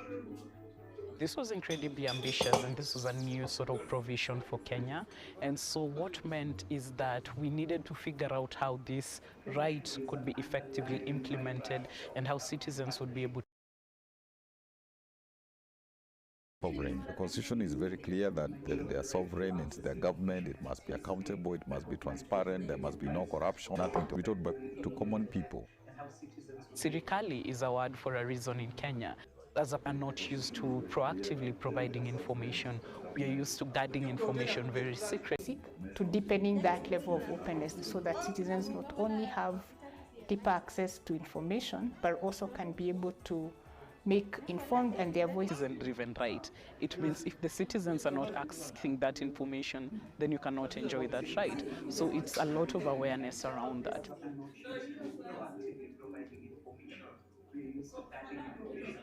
And even the awarding. And if it is a particular award, which projects a particular financial year are being budgeted for, or which are being done through contracting process.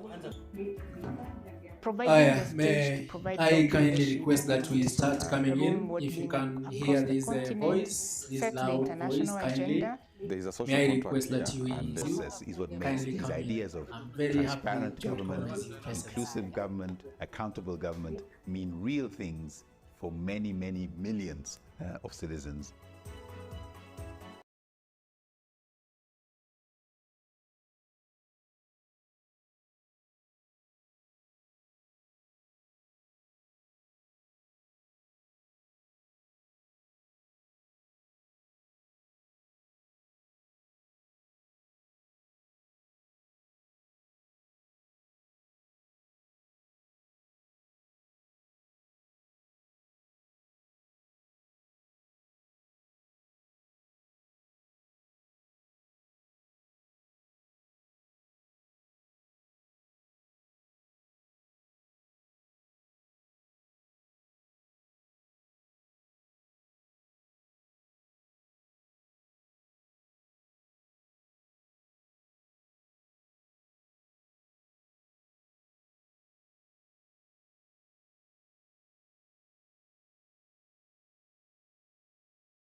So maybe let me just request that we prepare in this order.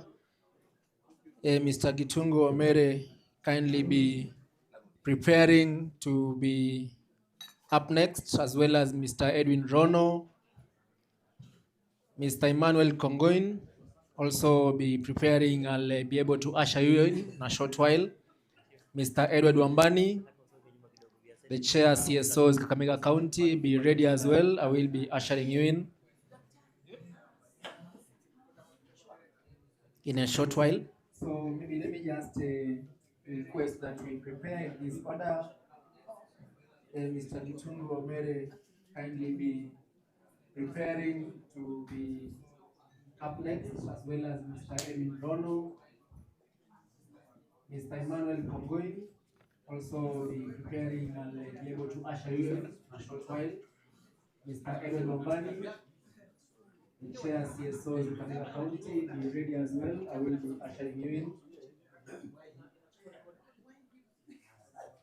in a short while.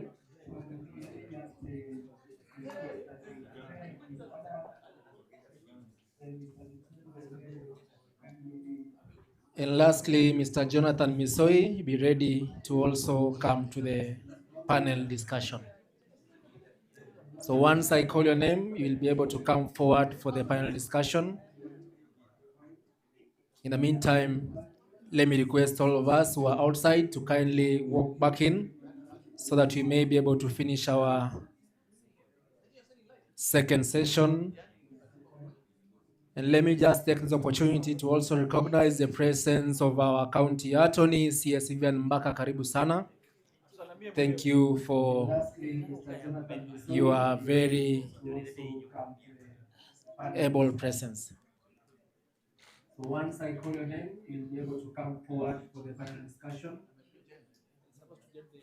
In the meantime, let me request all of us who are outside to kindly walk back in so that we may be able to finish our second session. And let me just take the opportunity to also recognize the presence of our county attorney, CS Vivian Mbaka. Karibu sana. Thank you for your very able presence.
Thank you. So, ladies and gentlemen, let me once again welcome you back.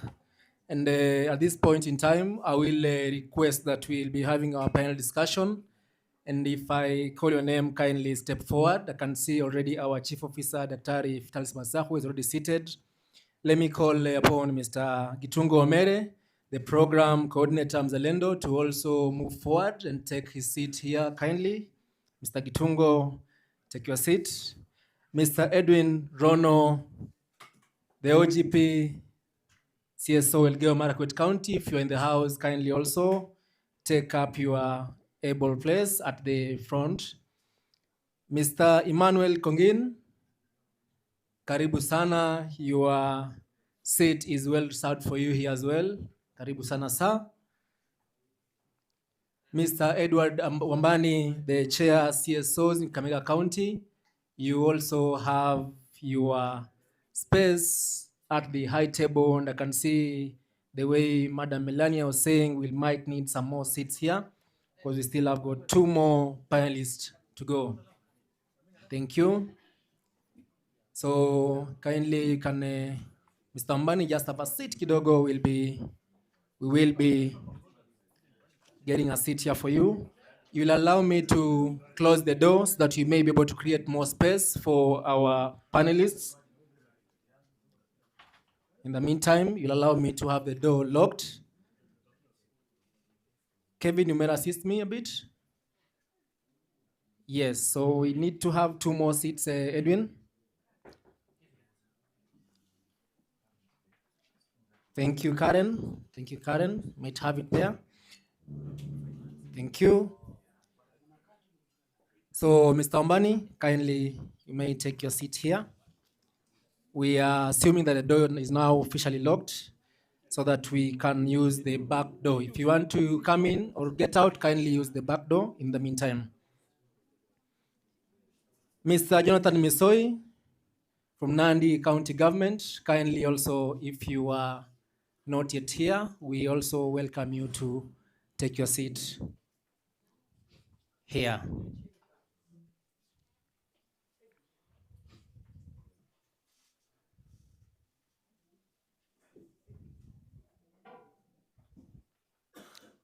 So 1 more seat, if we can have it kindly.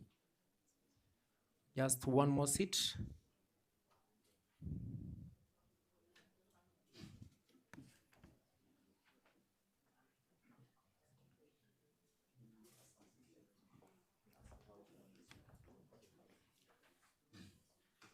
If I can get 1 more seat. Yeah, thank you. Just make yourself comfortable here in the meantime.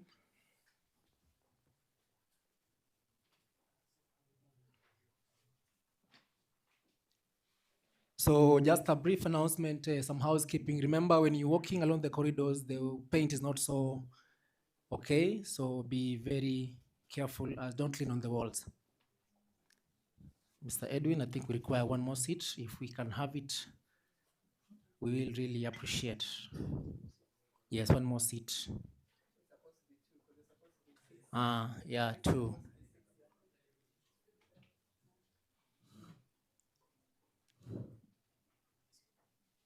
Remember, all these exercises will now culminate into the launch of the call center at the county headquarters. So once we leave for the county headquarters, we'll come back here for lunch. Lunch will be served here. So immediately we finish that exercise at the county headquarters, we will be requested to once again come back here for lunch.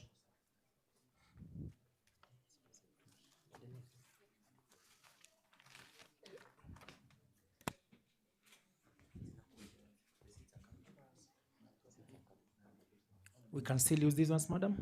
I think we should. Yeah. Yeah, you can use it. Yes, yes. Oh, I think we have 2 more here. That is okay. Here, sir. Okay. Thank you.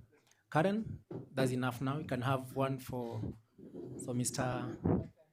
You can, thank you. Thank you so much. Madam, you'll sit here.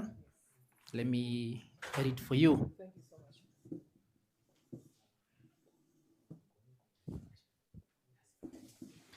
Thank you. So I'll take this opportunity to welcome Madam Melania to take us through this session. Okay. I'm reminded here that we have got our Chief Officer for County Administration, Mwalimu Ambrose Makoha, to just say hi to us. Mwalimu, kindly. Washiriki wote, I'm sorry I came in late, but I would like to join you. We are preparing for Jamhuri, which I would also like to welcome you on Friday. Please join us as we launch this open government. Asante sana. Thank you, Chief. He always reminds me that once a teacher, always one. Thank you so much. So karibu sana Melanie, kindly take it away. Thank you so much, MC. So again, my name is Melania Omengo, and we're very happy to be here. And we indeed try to make an effort to come for the event. Asante sana mwalimu. As our DG said in the morning, and some of our speakers, that today is a very big moment for Kakamega. Three things. We have a football fan will say we have a hat trick for Kakamega today. So one is the 1 year OGP since Kakamega did join, the launch of the Sauti za Wananchi, which, as we mentioned in the morning, mirrors citizen experience in terms of governance, in terms of building trust with government, in terms of the share experience on various issues in the county. And thirdly, the most exciting thing, the opening of the call center, which you've said is a practical, we had Madam Betty saying here, kwamba saizi hakuna break and telephone, utasikia kwa huyu alafu huyu, kitambo ifike kwa mwenyewe, umesikia vitu zingine tofauti. Ukitaka waziri wa elimu akisema mambo zake, unampigia simu, anaitwa kuja hapa ujibu hii maswali. So, and that is actually what we want. You hear it to say what Betty said from the horse mouth. So hiyo ndo lengo kabisa, like why we were here. Daktari Sierra was here na akapeana some of those statistics and finding ambao we did collect sometimes early in this year, kutuambia wananchi wanasemaje, wanasikiaje, how close are they to their government, na ni vitu gani wangependa kuona Kakamega from now henceforth. So wageni wetu hawa, tuko na wageni tofauti. Sasa unajua mimi naringa kwa sababu I'm the only lady here and they said ladies first.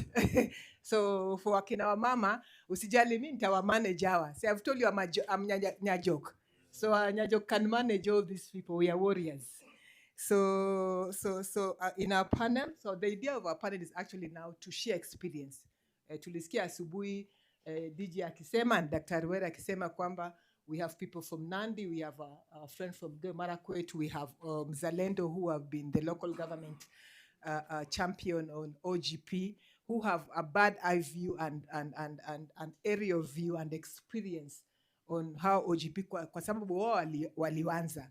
Sasa sisi tunataka kama the new kid on the block tusikie watatuambia nini, vitu gani walifanya mpaka hii kitu yao ikakuwa vizuri, wapi tujifunze, and way forward ni kitu gani tuchukue ambao tukiwa na pesa hiyo ya Penbill na Ndururu, how much can we capitalize on that. So in our panel, I think sitarudia kina nani wameliitwa, nitawacha wenyewe wajieleze. So tutaanza tu quickly, at least watuambie in regards na OGP wao, which is their role. So each will have 1 minute to tell us what is your role in OGP and why does open government matter, not in terms of institutional, not in terms of structure, but how it can affect citizen daily lives. So I will actually start with, who wants to volunteer? For this one, I'll ask anyone to come first. So I will go the way to Mecca. So we'll have with Bonamai, I'll start with you. Very passionate. I know you are the chairman of CSO Kakamega. We've met before a few weeks back. So please, your role in OGP and how can we, how does open government matter and how does that affect citizen daily lives in practical sense? Okay, thank you. My name is Wambani Edward, Chair Kakamega County Civil Society. We are a group of CSOs that envision a development and responsive government delivering quality service to its citizen. Our major role in the OGP is just to make sure that the commitments that we co-created with the county government are actually implemented through various activities that the CSOs might carry out. Since CSOs are in the social accountability business, we will be more proactive in terms of finding out where are the gaps, what are the misses, what are the hits, and then from there we're able to discuss with the county government to move forward. Because we are moving from a point whereby we are only complaining and then talking about haki yetu, but now moving into a position whereby we can sit on the same table with the county government and chart a way forward for the good of the people of Kakamega County. Thank you.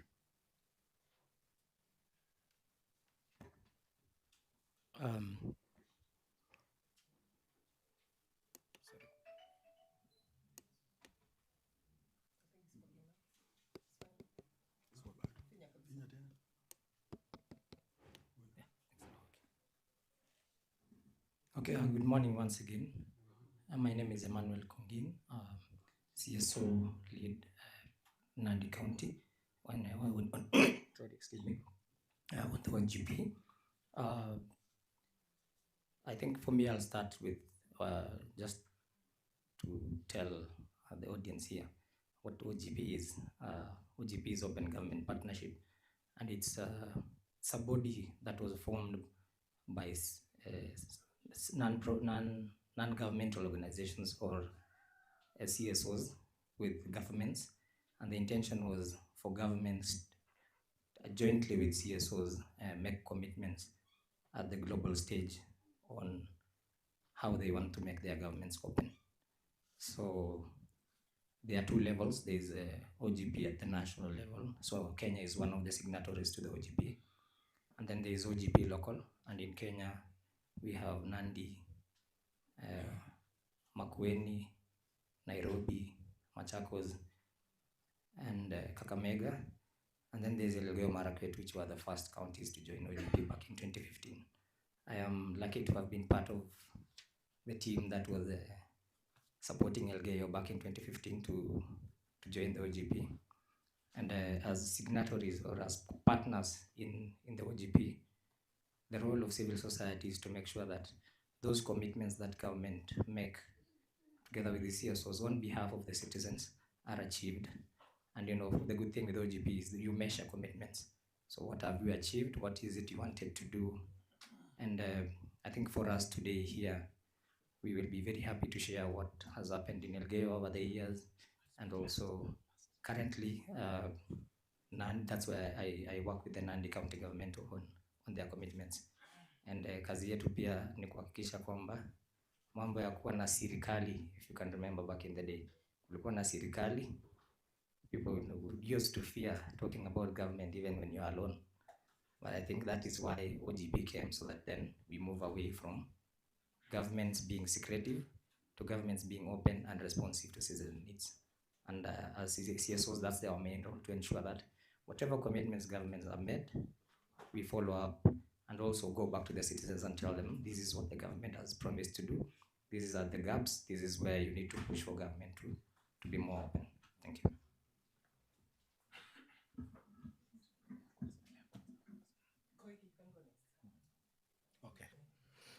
Okay. My name is Gitungo Wamere. I work with Mzalendo Trust as the lead on OGP at the national level and also local government or county government initiatives. I'm not so new in Kakamega. I think this is the 5th time I'm in Kakamega this year on issues to do with OGP. And so far, I commend Kakamega has done so good in terms of taking up OGP initiatives. So my work basically at the national level is to convene civil society organizations and co-create commitments and even follow up on the progress on the implementation of those particular commitments. Right now at the national level, we are implementing the 5th national action plan. It has 9 commitments on various issues, and counties, the 6 counties that Kongin has mentioned across Kenya, have taken up the commitments at the national level also to implement them at the county level. And I think OGP for me is a very good initiative, and its importance stems from how it started. OGP started in 2011, and you can remember in 2011, there were a number of revolutions, North Africa, from Tunisia across North Africa to Middle East, Syria, and people were overturning governments. People were calling back. They were petitioning their presidents, their leaders, and calling them back.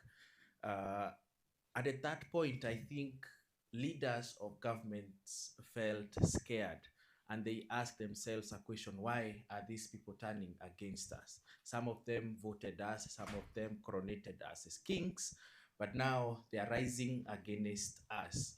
So what's the problem? And the problem then, at the sidelines of the United Nations Assembly in New York, 11 governments sat down and came up with open government partnership. And they said the problem with the governments now is that there has been a decline of trust and people do not believe in government anymore. The sole reason of government is to secure the people, to deliver to the people on their needs. But then the leader said, as governments, the social contract that you have signed with the people, it's as if we are not delivering. That's why the people are angry and against us. So they came up together and said, to crack or to give a solution to this problem, we need to introduce a new culture of running governments. And this new culture is involving the people and making them partners in government, not people who sit on the other side and they listen to us. Ile mnakaa huko tunawaambia tu. So we need to involve them. Even in making decisions, we need to involve them. We need to inculcate issues to do with transparency, issues to do with openness, issues to do with inclusion, and public participation as a key issue. And that's why various governments, 74 of them across the world, have embraced open government initiative. Over thousands of subnationals have also embraced open government initiative. In Kenya, 6 of them have embraced open government initiative. And I think at the moment, Nandi is doing so well, Kakamega is doing so well, and I think Elgeyo Marakwet is also doing so well. The others 3 that are lagging behind, but they are trying to catch up on the commitments that they have embraced or committed to implement with the people. So I think basically open government partnership, if it is embraced, it is not that complex thing up there. It is just a matter of taking up those democratic principles of openness, transparency, inclusion, and public participation. Thank you. So Kiri, maybe you and Rono, when you come in, just briefly, because we'll have another session round. Thank you so much.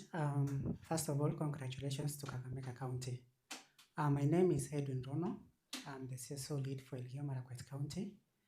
And my role basically is to be a bridge between citizens, CSOs, and government. How do we do it? One is we facilitate dialogues. An example is having governors roundtable meetings. Secondly is that we do co-creation. That's in terms of co-creating the action plans. Elgeyo Marakwet is on its 3rd action plan. And the other role on how we go about it is we exert accountability through social accountability initiatives. Why is OGP important to us? Why does it matter? One is that it promotes or strengthens trust in government. And for the citizens, it gives them a sense of being involved and sense of ownership. That means greater sustainability when it comes to projects. I want to ask the participants from Kakamega to please show discipline by just listening. I don't want to see people walking in and walking out like that. Happy that we are here today to congratulate the Kakamega County for the striking in opening up government. Maybe I'll quickly go. I'm actually representing my chief. As Gitungo has said, though not very easy, but consistency has been our our mainstay. That's why we are here today. Is that that's where the rubber meets the road. Everybody here has talked about government, serikali, and everything. They are talking about government, and that's where we actually try to resolve those issues of the serikali and trying to open up government so that then we are able to. Another thing about OGP, it's a platform. It's a platform for opening up government. It gives you an opportunity to actually be able to compare peer learning. We have learned from all over the world, having participated in global summits. We have been able to learn from other governments, other local governments, Nigeria and several others. And it's just another platform that brings the people on board. Like we actually literally just pull up the people to the global stage and able to learn at the same level, at the global level. Thank you very much. Thank you. Thank you very much. Mnasikia kweli? Thank you very much, colleagues. I want to say the following. The question was, what was the question, madam? What does open government, why does it matter? Why does it matter? Thank you very much. The daily lives of citizens. First of all, I want to welcome all of you, those who are not from Kakamega County, to this county, our colleagues from across other counties. As my brother said, this is a platform for sharing and learning and enrich each other's platform. I think we are the new kids on the block, having joined the OGP, I think last year. Nonetheless, I have friends here who are doing marathon from Elgeyo Marakwet and Nandi here. And they know that marathon does not matter how you begin. Those of you who take something like me, they say, there's a slogan called, keep walking. I don't know, those who know it, just know it. Yeah, keep walking is a slogan by Johnny Walker. So now, those of us who have joined now, if we keep walking, and strategically so, we may overtake Nandi, although we don't have experience in a marathon, but we can learn. So I can tell you the free that Kakamega County, under the leadership of His Excellency the Governor, Dr. FCPA Fernandez Baraza, is fully committed to this particular cause. And Kakamega, even yesterday you saw, Governor was number one. That. What I want to tell you is this. We want to embrace, and we have now already embraced this concept of open governance. And the reason why, and Governor Baraza has aptly put that as part of his 6-point agenda. If you look at Governor Baraza's 6-point agenda, number sixth point agenda is on good governance. So it's not just what the Constitution of Kenya 2010 requires. Even if you look at the article on, I think the act on the devolved governments, I think it also talks about the same. But Governor Baraza went a notch higher and put it as his 6-point agenda, good governance. That we can deliver services to the people, but in a very repressive regime. We can deliver services to the people, but in a very opaque manner. We can deliver services to the people, but not respect the people, you know?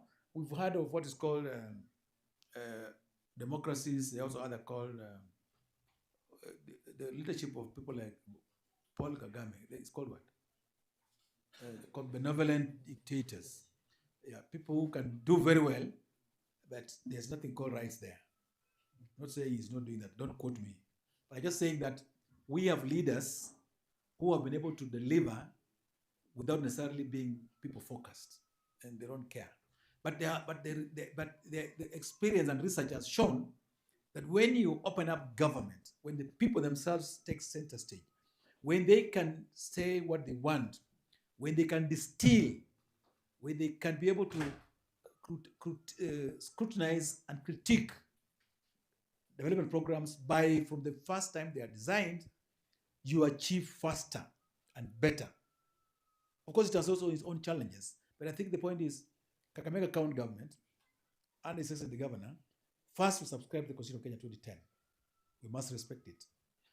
There is Article 10 of the Constitution of Kenya, which talks about the values, national principles of values of governance. Then there is the Article 232 of the Constitution of Kenya, which talks about the values of public service, and one of them is good governance. So for us, it's important. It's not that we want to do it because we have to do it. It is a requirement. And we, as a sensible, respectful government, we have to do it. Secondly, Governor Baraza is a servant leader, and he wants to hear and get feedback from the public on what we're doing. Yeah, we've been talking about people say, oh, there are no drugs in hospitals. But then we say, yeah, if you say there are no drugs, let us have evidence that there are no drugs. Because we buy drugs and we supply drugs to the hospitals. Yeah, I went to church. I don't want to mention which church. And a preacher, and a good friend of mine, anasema ati hospitali hakuna dawa. Na nikamwambia, mwami, I wish you had the evidence to go. Then when I went to that hospital myself, I got medicine that was even, I didn't expect that from level 2. So the one way of removing this kind of miscommunication and things that may not be factual is by opening a forum like this one. When you open up like this, you can say what you want to say, but then we have to, in scholarly work where some of us belong, we talk about a thesis, then there's an antithesis, then there's a synthesis. So we want to be able to say that, fine, this is what we are doing, but the public can say, yes, you're doing it this way, but maybe you need to do it better like this way. He has always told me, yeah, this is what you think, but this is the truth. So when we talk about this forum enables us to dialogue. The Bible says, let's come together and reason together. Even if things were so red, they can be white as snow. So I think for us, even if you have joined late, I can see my brothers joined 2015, is that it does not matter how you begin and when you begin. What matters is that umeanza kutembea na unaendelea mbele. Si ndio? So sisi tumeanza na tutatembea, tunataka uangazi kwa sababu uangazi unasaidia taxpayers' money to be safe. When taxes are paid, we do what is called own resource revenue. We collect taxes from Wananchi, Mama Mboga, and they want to see services, corresponding services. Our office, in charge of service delivery, is not, we say, at us to collect revenue from the Wananchi. Can you also make sure there is a toilet there? For example, that market. Is the market clean? Because Wananchi gives you service money, but they can't, there's no toilet problem, there's no, and that's what some of us is telling us, that as we talk about taxes, let's also talk about improved services. And the people tell us are the people themselves, because they are the voters. And because we voted for Governor Baraza, he's saying, and I want to tell you today, you had his speech here, that as you advise, as you advise by my senior, my colleague, Honorable Khasafuli, so that we are responsive by getting feedback. And also, my office is responsible for what is called surveys from the public. Yani, what is called periodically, we need to be able to check what are the people saying. Are we still on track? Are we still on track? You heard the deputy governor was saying here. If you're not on track, you're the people, the deputy governor was saying here. If you're not on track, you're the people to correct us, are the employers, are the people. Mama alikuwa hapa ambaye ni mwananchi ambaye alipiga kura. Huyo ndio boss ya kura. Huyo ndio boss ya governor, na ndio boss ndiye alifanya nini napata kazi. So lazima governor, na ndio boss ndiye alifanya nini napata kazi. So lazima tusikie anasema nini, anataka namna gani. Na the owner of the shop ndiye anajua. Wewe ukiandikwa hapo useme Kakamega nitakuwa wapi? Britain. Makofi kwa sisi. Because it's very easy to be number one, but very difficult to maintain, ndio. Na sisi watu Kakamega atuaga namba nyingine mbaya. Kishaingia ndio. Na sisi watu Kakamega atuaga namba nyingine mbaya. Kishaingia ili tuwe mbele. Because we are doing this in the service of our people. God bless. Tuwe mbele. Because we are doing this in the service of our people. God bless. Thank you. Makofi kidogo kwa speaker at least for your introduction to the lessons.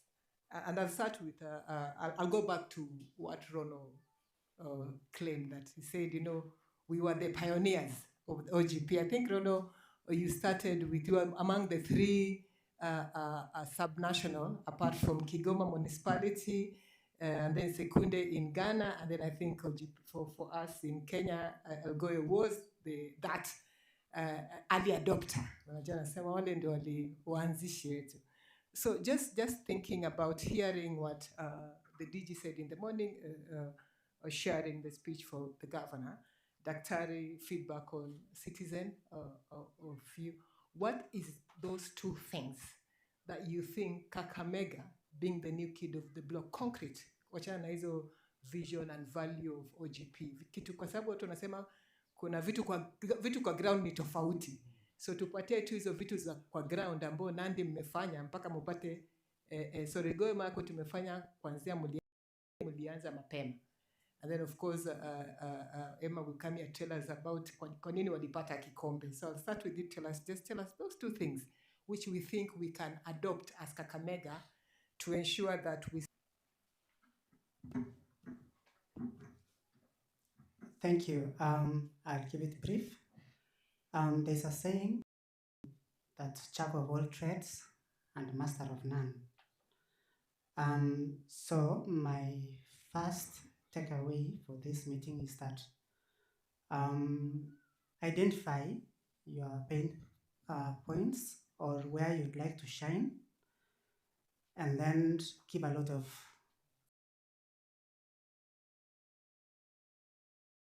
full, and it is felt by the citizens.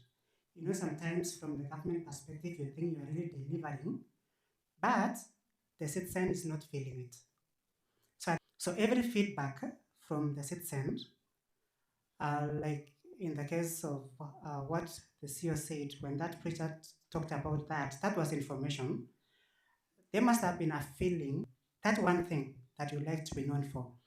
Our first action plan, our fourth commitment was on dialogue and feedback mechanism. And the question that we're asking ourselves is, sometimes the citizens cry out, but there's no one to listen to them. Then from the government side, sometimes the government wants to communicate to citizens, and the second takeaway is make participation automatic and everyone. Thank you. Dr. Mere, umesikia maneno hiyo? Nyinyi ndio watoto wapya kwa blog. So I'll go to Ima, you Nandi. That two thing, apart from if it's same like what Ron is saying, you can forfeit your chance, but if it is different, tuambie. I think for Nandi, I think I'll speak about what worked for Nandi and the reason why center, but it didn't work very well for Elgeyo.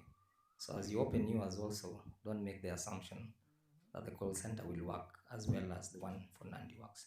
As I think resonates with what Edwin has said. It doesn't necessarily mean that the call center works everywhere. It depends on how you implement it, and probably call center you will learn something else that probably responds to the citizens. That's my first point. The second one is on the most important thing, which is public. So as you have public participations with the citizens, let it not be superficial just for the sake of ticking the boxes and not having the control of budget and auditor general raising questions. Public participation is very important.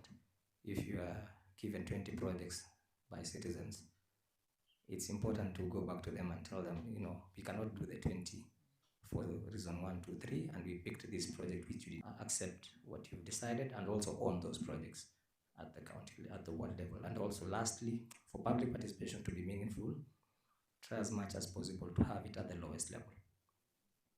For Nandi, we are trying to have it at ward level.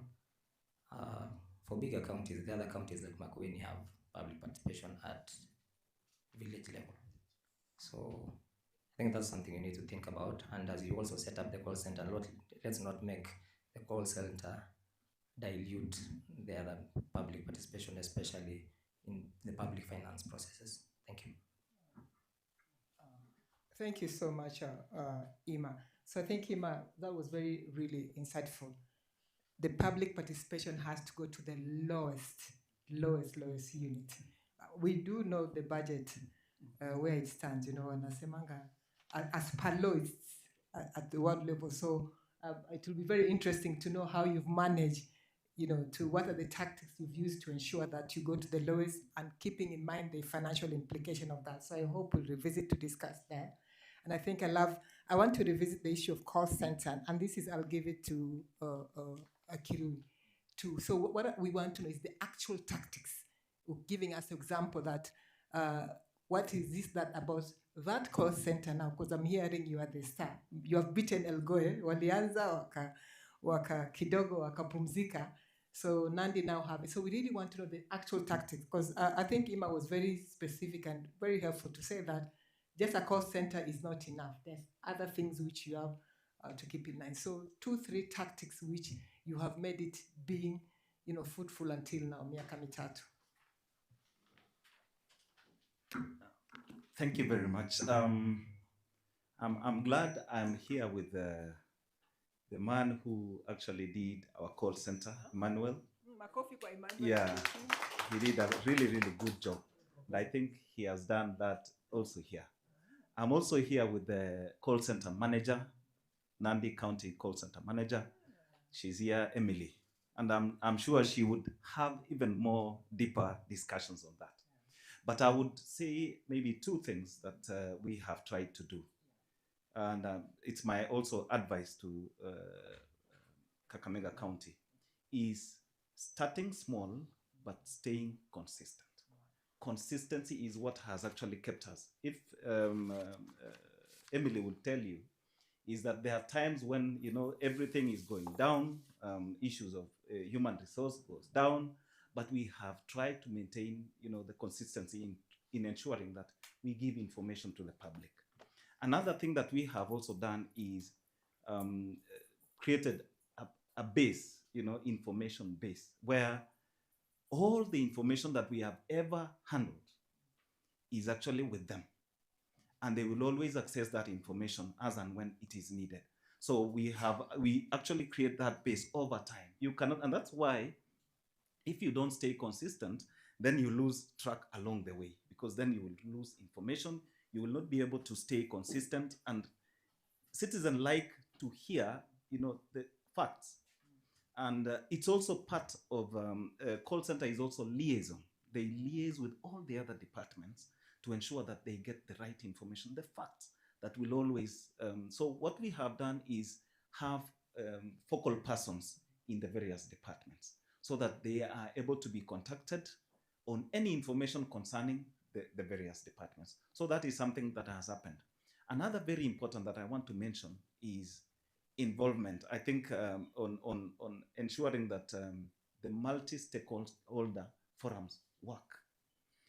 My brother talked about it, but I think creating even terms of reference for the multi-stakeholder forums, engaging on regular basis is what we have actually been trying to do with the civil society in Nandi.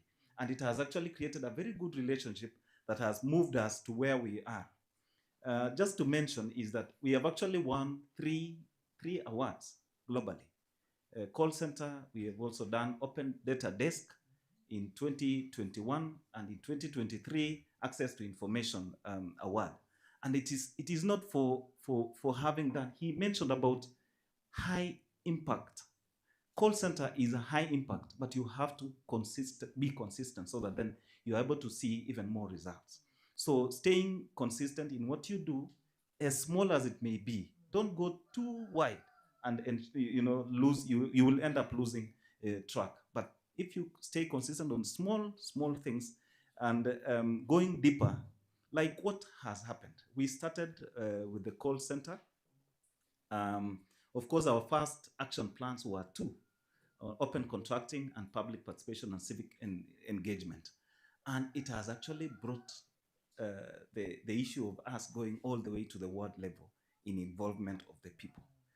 Currently, we are doing Equitable Ward Development Act. We have it in place. And that one is not, we have institutionalized the issue of ensuring that the public participate. So that is something that when it happened, it is not by, you don't choose whether you involve or not. It's by design. 50% of development money goes to the ward level, and they choose what they want to do at the ward level, and we don't interfere. The county level doesn't interfere. So for the other 50% remains for flagship projects at the county level, but 50% is actually done at the ward level. That one has actually created trust. It has built trust over time, and now people fairly trust that I think government has a wata wakifanya, sio wabaya, at least they know they are involving us. So that's what we have been able to do. Yeah. Now, Munapua, I remember one of the Gen Z who had, after the riot, he said, tunajua mnakula hiyo 10%, lakini tuachie hata ingine that citizen know, hata wakikula si tuko na 50 yetu. Tutafanya vile tunafanya and at least we can decide what to do, which is quite very impressive. Daktari, there's a formula there. Probably we don't have to do it exact, but you can be able to customize it to Kakamega. Please, vumilieni, chance yenyu itakuja kuuliza maswali na kusema pia some of you want the panelists or even governor to hear. Gitungo Omere, you are the national convener, co-chair. You have a bird eye view of OGP, both global, at national level, and also at sub-county level. Lesson, big, small, which you think, not only Kakamega, because it's a learning process, a learning curve, but all of us can be able to take home from that very deep experience you have accumulated over time. Karibu. Well, I'll share a few. And one of the biggest lesson of OGP has been, if you adopt it, institutionalize it. And this is what I mean, because of course, yes, OGP implementation depends highly on the high level, in high level representatives in government. When I mean high level representatives in government, for instance, here in Kakamega, it depends the political goodwill of the governor. Without it, then it is dead on arrival. Then when it receives that political goodwill from the governor, then let it trickle down to the employees of tenure. So they will have the history, the institutional history of what OGP is. And I have a very good example of where the Makueni County on the issues of OGP, a county that had performed so well on public participation and implementing open government initiatives. A county whereby issued a certificate of completion. So if you're given a road to go and construct at the village level, at the ward level, there are people at the village level who even have contract has ended. It is them who will say, perform vizuri, certificate of completion. That was before 2023. Now, when I went there in 2020, their participation has dwindled. Now, my point is, today the face of OGP in Nandi County is then the history and everything goes. So let us make sure that even at every department at the county level has an OGP officer, a person who will share. Maybe public participation officers can be turned into OGP officers to make sure that these principles do not leave when the government leaves. And the other thing is, let us not make our politics, maybe this may sound so well, re-elect them to continue with the good work that they have started. So do not make politics very fluid, whereby politicians are not sit OGP, it goes to the level of officers so that these principles remain. The other thing is, let's from Nandi County. It has not learned from a subnational in Nigeria, a subnational maybe in Mexico, or a subnational in Germany. It has learned from a subnational across here. So let's make sure that we learn from each other consistently and in a regular manner. We will find out that lessons we have learned very more than Elgeyo Marakwet on their public participation law. And that public participation law in Makueni was a copy and paste from what Elgeyo had. So my point is, we can learn from each other. So I think those are the two lessons that I have learned, both at the national and even at the local. Interesting, because the counties that have really taken up OGP principles, they have taken them up and run with them, and they are doing so well. Yeah. Jibu tuko nao sisi wenyewe. We don't have to tunaenda Spain ama Venezuela to look for this solution. Or Nandi have and Goyo have, and even the failures. We can even learn from the failures. I mean, it's a plan. So being the chairman of CSO in Kakamega, you've had Gitungo, you've had Kirui, and also mentioning the issue of the goodwill for strong system. I think that is what I'm hearing, that we have to have strong system so that hata wale wakiondoka, bado those memory, those behavior, those attitude are part of that bigger institutional memory. He came home and then he asked, Akinyi otimoga angotinde. Yani, what does Akinyi do these days? Even before I answered, my mom jumped in. And so my late mother, she's late now, she said, Akinyi, so to her, she knew two things.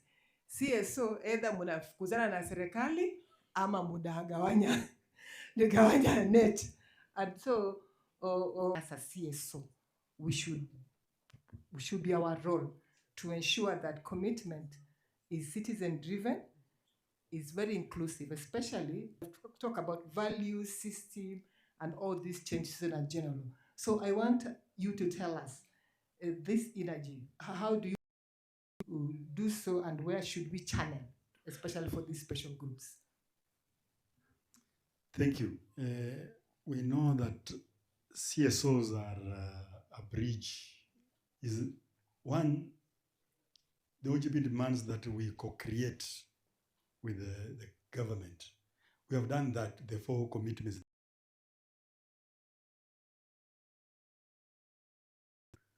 And monitoring the process.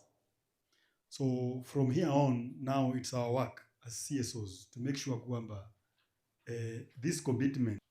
So if we say that access to information, is it true that Wananchi is getting this information, and is it timely? If we say kwamba there's the other one of open county assemblies, is it happening?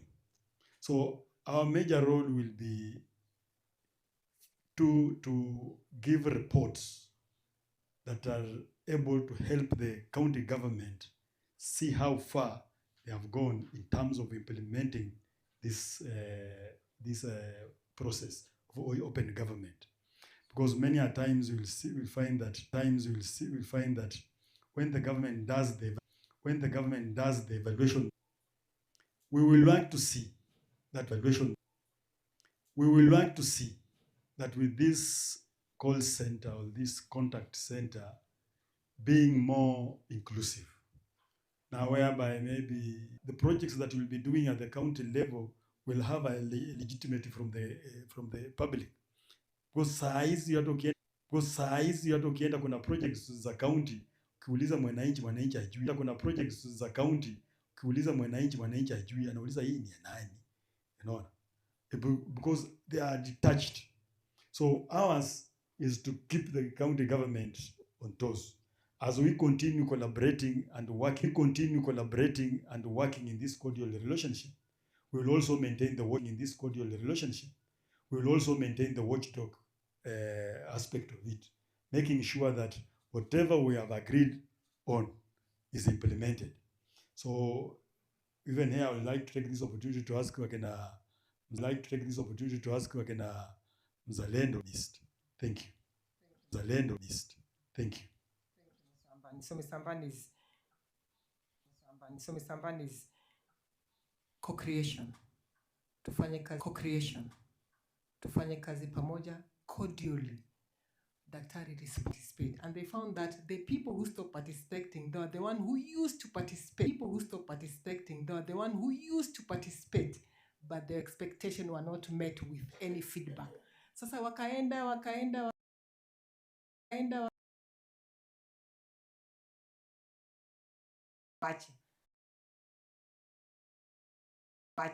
So it is not even the people who don't participate who wale ambao wataki. Actually the most participate who wale ambao wataki. Actually the most active one are the one who give up katikati. So let's have that feedback loop. So let's have that feedback loop the way Imam alisema, did re-emphasize the issue of institutionalization. We know 2027 also. Kakamega will have the first. Would have done the first OGP kind of 7, and everybody has their own interest. Thank you.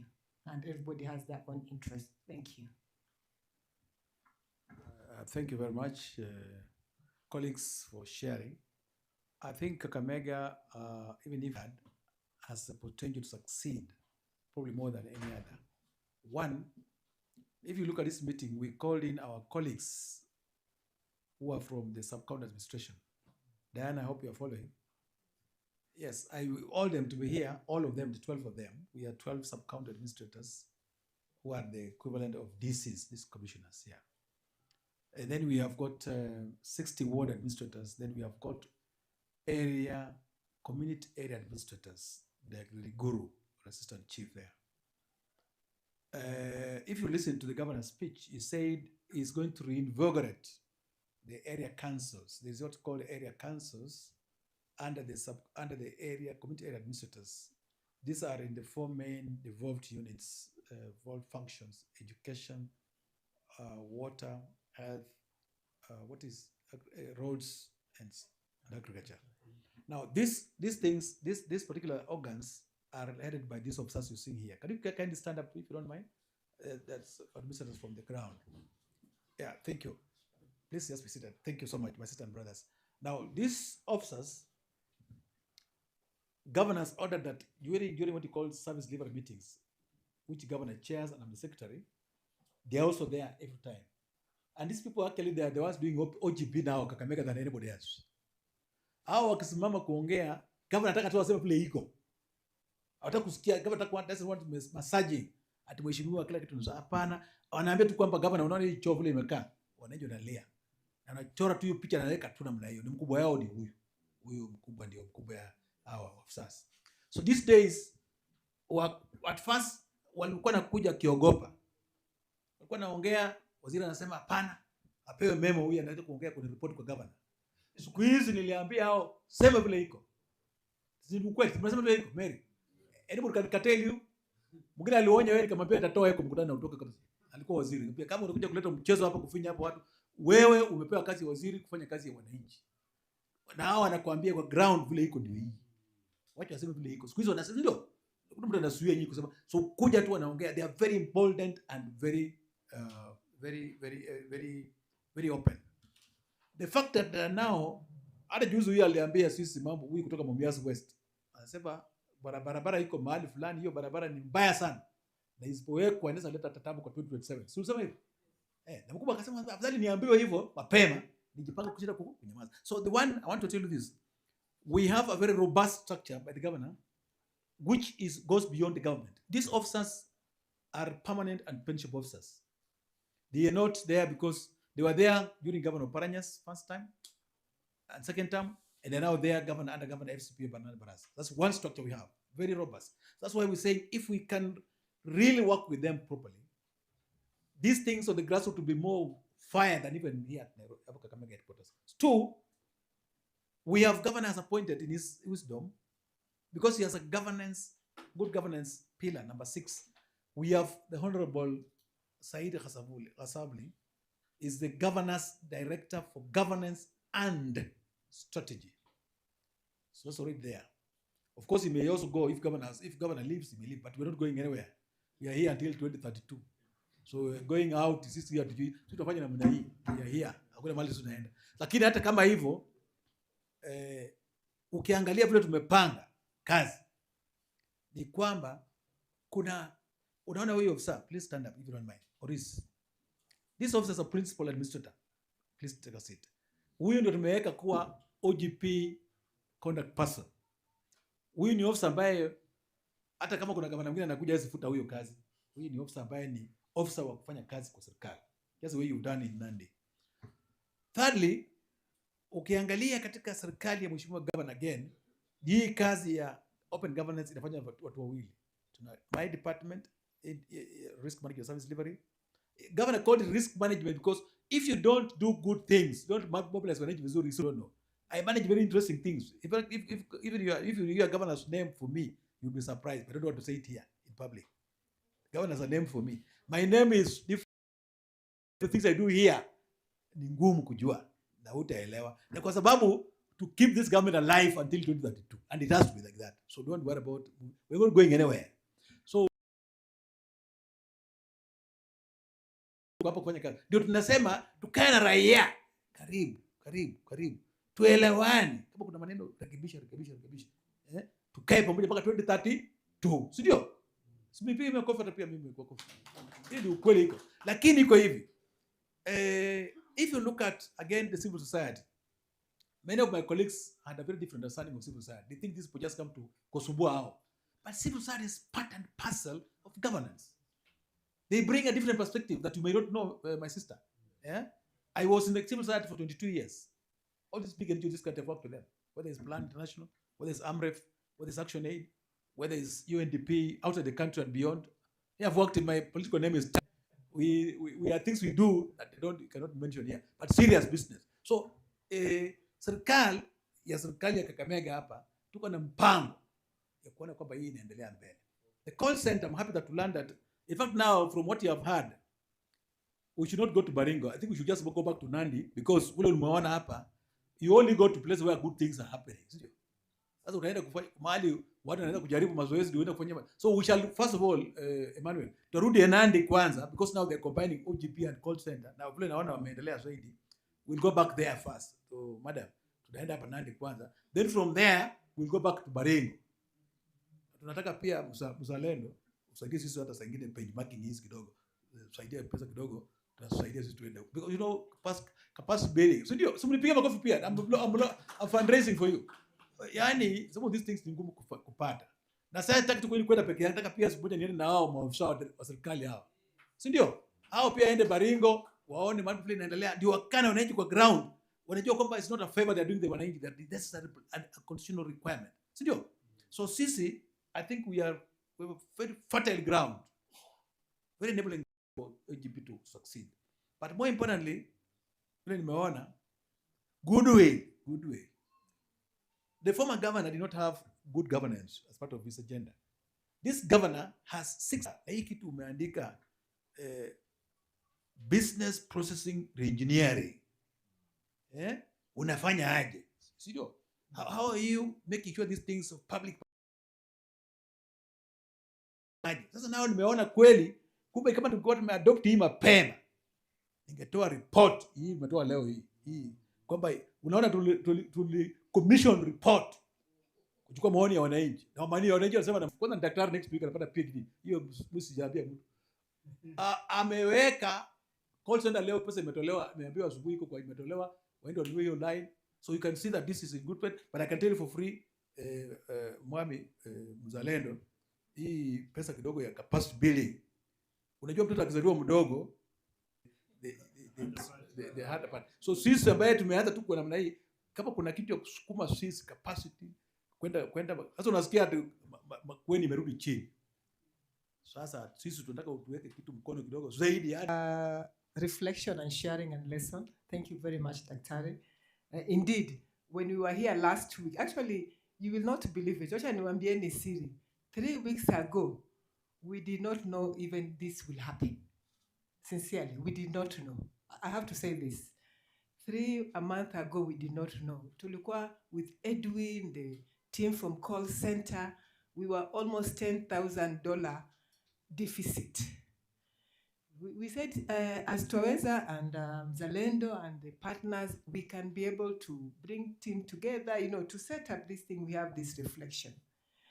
But the goodwill from the executive has to come live sahi. Yani we have to see. It has to be seen tuone kwamba huyu mtu anataka hii kitu. So kulikuwa na kesi ya, we have to go to procurement, sijui kesi iko wapi. Daktari said, wachana hizo maneno. Governor want this thing to go live. So come hell come sunshine, hiyo toll number kama itatolewa kwa mfuko, kama watu wa officer watatoa 50,000, 50,000, 50,000, it will happen. And today we were so surprised. Yesterday the governor just said, endeni mchukue hiyo pesa huko. Na sasa we have a toll-free line. Jamani, siongera kwetu. Yes, this is a very good step from that. Dr. Were mentioned about working with citizens is not a favor. It is not kama ati nitaenda regardless of the election. It is requirement by law. It is mandatory. It is not a wishy-washy ati. Madam Betty umesikia? Ukipiga simu mwambie governor waliniambia kwamba hii majibu yangu lazima unijibu. So unisaidi, hii tuko pamoja. Mimi ndio mwajiri wako. Also, I think the panelists also and Dr. Were talked about the issue of culture, that it cannot be ati a one-off. Hii ni kwamba kila asubuhi kiamka unajua, somebody can call you, atakutana naye kwa barabara, ukivaa tu hii uniform umevaa, maboss, they will just atakusimamisha. Sasa nikuulize, governor ako wapi sahi? So hii hakuna kumwambia ati serikali, inabidi upatiane itinerary ya governor yuko wapi. And akuulizwa na hii barabara ya kwenda sijui huko Bukunguti inakwenda wapi, you have to give those answers. That is what is actually being promised here. So I think to find a closer before we open it to the floor to share some of the feedback, and also if they have some follow-up question to want to know from the panelists. It's just a 45 seconds for our panel. Ima mentioned the issue of there is life beyond call center. The call center, Mwanzo, it is not the bullet silver. Do not forget that there are bigger structure, bigger commitment which we have for call center. So I think I'll start with Rosen, beyond the call center. Asante.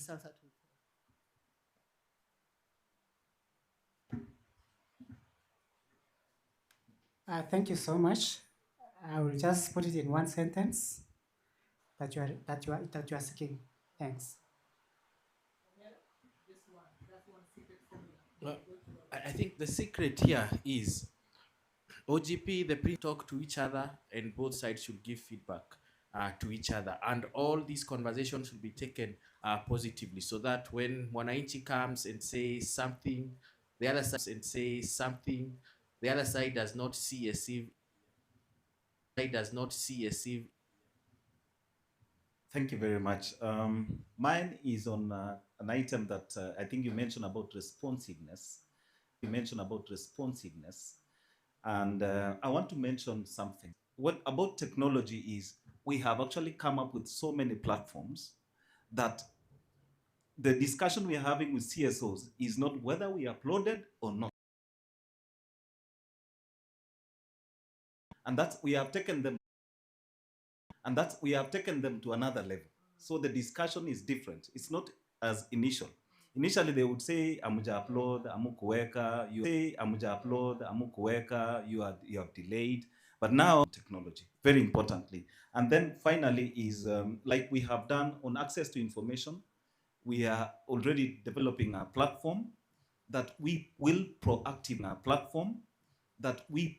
proactively, actually, platform. It will be, we are giving them proactively. Don't wait to be asked for information. What is due for the public, give them. And that's the most important. And it makes work easier for you in government. Asante.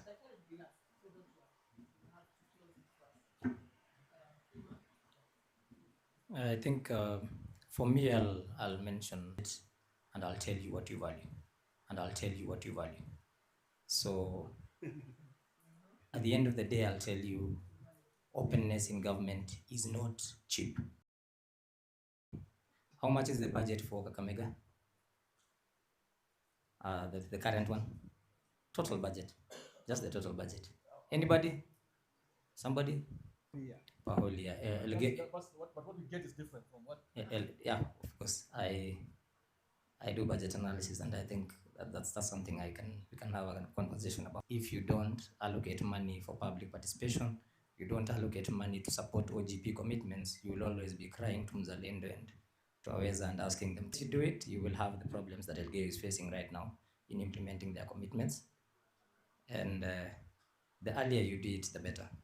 Right now, OGP is still, if you don't put it as a culture of supporting OGP commitments, then you will get stuck at some point. Thank you. Thank you. For us, I think pray that the county government from here on will be able to be responsive.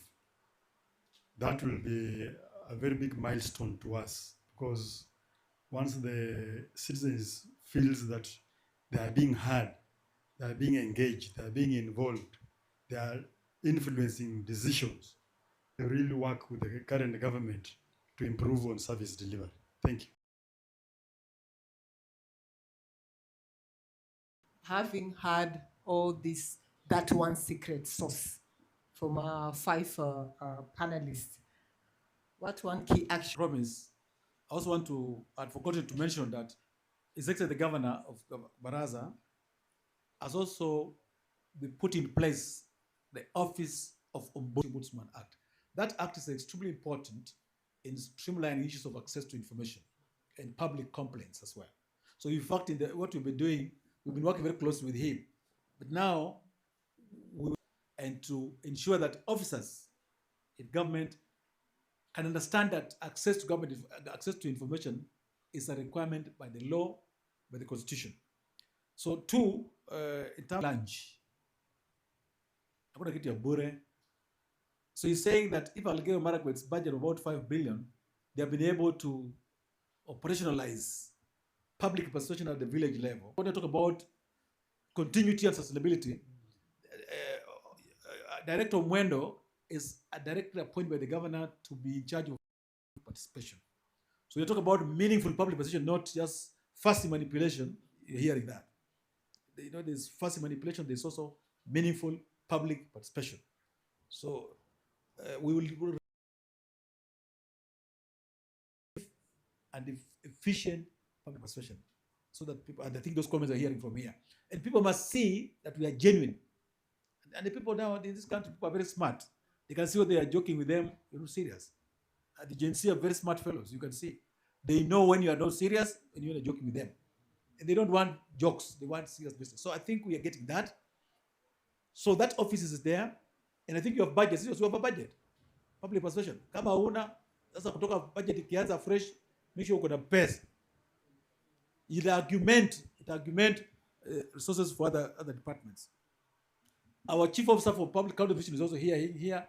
I think if you bila pesa, the stories too. That's what we na money. Show me the money. I say, I think like that one. Show me your budget, and I'll tell you where your value is. That is saying, simply saying that if the budget is seen to have a lot of money, like Kakamega, we put a lot of money goes to health. Governor's budget, most of the money goes to health development. Yeah. So show me your budget. We can see how much you're putting in education, in healthcare, in roads, infrastructure. We don't go anywhere. We're just here, Kakamega. But we'll go to Nandi and other places we can reach. But if it's going to win a prize, good governance in Panama, we'll go. That one we are challenging you, Nandi. Be careful. So what we are saying, simply speaking, is that we will certainly review our budgets to be able to make sure there is more resources for public participation. Once we change 7, cannot afford to disregard the public opinion. Sasa lazima tukue pamoja na hao wananchi. Tuwe karibu na hao. Tutembee na hao ndio tupe kura. Kura si rahisi, si ndio? Kwa hivyo sisi tutatembea. We've heard from our brothers from Marakwet, our brothers from Nandi. After this meeting, benchmarking visit to Nandi, because now we're going to Nandi just not to call center, but also now, 5 years. So you can imagine sustaining a call center, as they say, is not as easy. So we must go and learn what are the ropes. When I went there, I think Emma was there. I don't know. Yeah, I saw a very polite person. You know, unataka nini? You know, and you could see that alone. I'm told that Governor Sang second term was actually because of these things. I'm told that Governor Sang second term, the people felt that he was very listening. They felt that he was very down to earth. He will come to the center sometimes. He usually comes there sometimes. He comes to the center sometimes to answer questions to the public. And you see in politics, those of us as a politician. So we're trying to talk about perception. that our governor, and governor perception that our governor, and governor Baraza is soft, is listening, is caring, he wants to, and that's why he puts. Oh, technology. Oh, technology. Lakini so power. They don't answer na maswali 5 round moja, alafu turudi tena round nyingine mpaka pale tutaona kama tumeridhika. Of course program imechange kidogo jo. Swali kwe wanasema short and crisp. Yani fupi na direct to the point, ili wageni wetu na wenzetu ambao wako hapo wakijibu ama you can speak from your chest, through your chest, right? Yeah, just try that and speak from your chest so that the mic is not on. That was a good presentation from Okay, that's okay. Satumsikize. Okay, thank you. I would appreciate the good presentation from I'm Yusuf Nyanje, a youth advocate. Let me first begin by appreciating the good session that we've had from our panelists. Just so to ask, clear us open, because usually see what they're signing when I na mbwembwe sana hiyo siku. I think when I go around June, when I sign when, I think financial year ikiisha masijui ikianza, thereabouts. Basing on the performance contract that is signed. You know, sometimes we usually try to hold them to account basing on emotions. Unasikia unasema, so I don't know if it's possible to be having those performance contracts made public, just so when I want to hold the Daktari Vitalis to account, I nasema aje lakini yeah. Thank you so much, Yusuf. You got, they say 5, so 4 more left. Huku nyuma people are so interactive, Madam Melanie. My brother here, kindly. I thank those working towards ensuring zero tolerance within the county in terms of corruption. I wanted to ask how authentic is the ombudsman if you call or you have a call center and you are reporting something? Is it, do you have a way of protecting those who are whistleblowers? Particular issue has been responded to, or I'll keep calling and calling and calling and calling, like our chairman, the CSO network, yes, in his presentation said. And then lastly, the issue of services delivery. I think what Yusuf said is something that is important, because if you don't hold accountable our leaders or per year, then we shall not know whether we are moving the right direction or not. Then, like for instance, we've had a case of there are no toilets in a public market where you are collecting tax for a very long time. Then Matungu was there, people were rioting. You see, so shame feedback, especially the call center. That will be a plus for us if we succeed. Thank you. Thank you. Spoken of feedback mechanism and the protection of whistleblowers, as well as how objective the lady here wins. Madam, take it away quickly and briefly. Oh, my name is Phyllis. I have a concern on the call center. Will it need an admin to approve? Okay, Mzee. Mrembe. My name is Charles Okwemba, HSC, as I said. My question goes to observing that because of late, we have had a lot of abuses on our leadership. And so this also comes into the issue of open government partnership. I'm not seeing it very sober when a leader who people should be following and take this. And I believe we should start with our integrity. Without integrity, Wapendwa, we are cheating ourselves because we shall not do. Fine, last one, I'm hoping you got it well. So last question, anyone from the front? Fine, I think we can take it away, our panel. The questions are done. You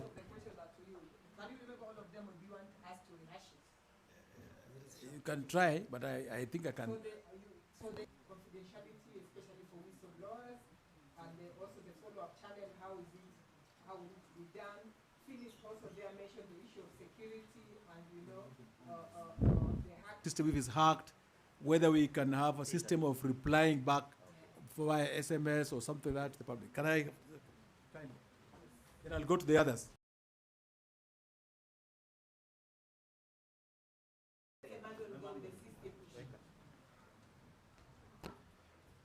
Okay, good afternoon again.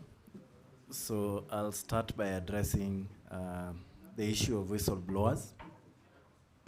So and for that, I think that's where the collaboration with CSOs can come in, for them to take up all cases on whistleblowing.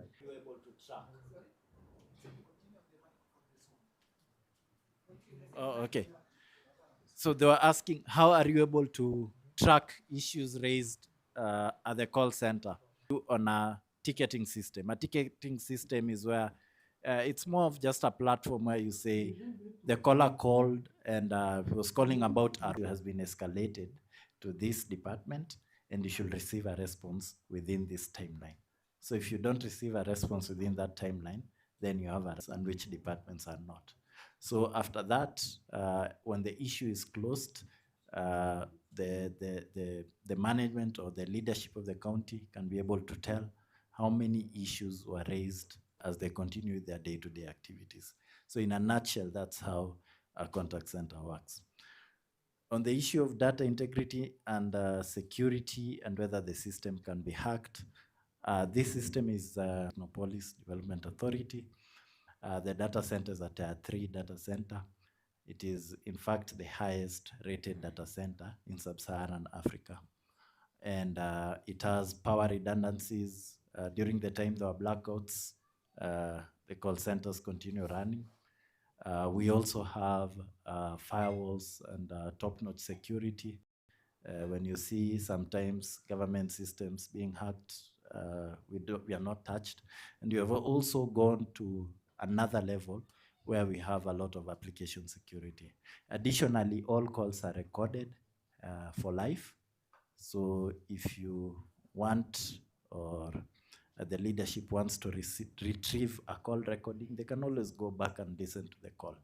So, and the data is stored separately. We have really taken care of security, but we also have a backup every day for the past 30 days. So if today is 10th December of the technical questions, yeah. Thank you so much. So, just to add on what please. just said is that actually the call center is a service delivery tool. So it's actually, if Emily will tell you, an officer who has been called and does not pick calls and does not respond, delivery tool. It's not just a, any other call. They are logged in, the record is kept, and if you do not respond accordingly, then it is escalated. So that's how you mentioned the issue of the ombudsman, address the issue of abusive language within leadership, and also the issue of the open contracting. Kijana Yusufu ameulizia. Asante sana. Amesema call center is a service delivery tool, and I'm responsible for service delivery in this county for every department. So I think that's very important to reinforce. If you recall, Madam Omengo, before the pre-launch, we called all the ministers here and chief officers. Those who did not come, government is aware. Are you aware? Yeah. And today we also call all of them here. Those who have not come, government is also going to be aware. And in terms of what I do, this government, me na play number 9. Number 9 rough kidogo. Hata wanajua wenyewe. So wale ambao hawajakuja leo, because the idea was, my brother, what we want to say that we want this concept to be shared across board. That we're not joking here. This is part of service delivery, enhancing service delivery. So whether you're not here or not here, then we have call center champions and officers across And we'll again make effort to bring some of them to Nandi. So we have, you know what we do? We do everything and we have evidence that we did this. Responding to those questions. And you'll not take accept that people when it will call you and you'll treat the way you want. That treating the way you want, that Wananchi, they are Korea Governor Baraza. So I can tell you for free, you can know. And hurting Wananchi, there is easier for him to sack me. That's the truth. Because if I become an obstructionist, if I don't respond to the people, the public, because of my minister or chief officer, and then the process image is dented, the public confidence and trust in him is eroded. You see, last year you saw it. His Excellency the President, you have to do yeye akae nao naende nao nyumbani wote, ama yeye a reform naendelee na kwenda serikali. Because this vijana walikuwa hata kujinga. So he had to make a choice. So you can imagine if Governor Barasa is given a choice between sacking Masawa here become a problem to the public and keeping the public safe and winning 2027, what will he do? So I want to tell you for free, when we hear here, we're not joking here. Yeah? Sometimes back you saw Governor Barasa, through some of these ministers even away, they have just started that, they just came back. Part of why they went home was service delivery. And I can tell you for free, hata wale ambao hawajakuja hapa labda na wako tu tunajua.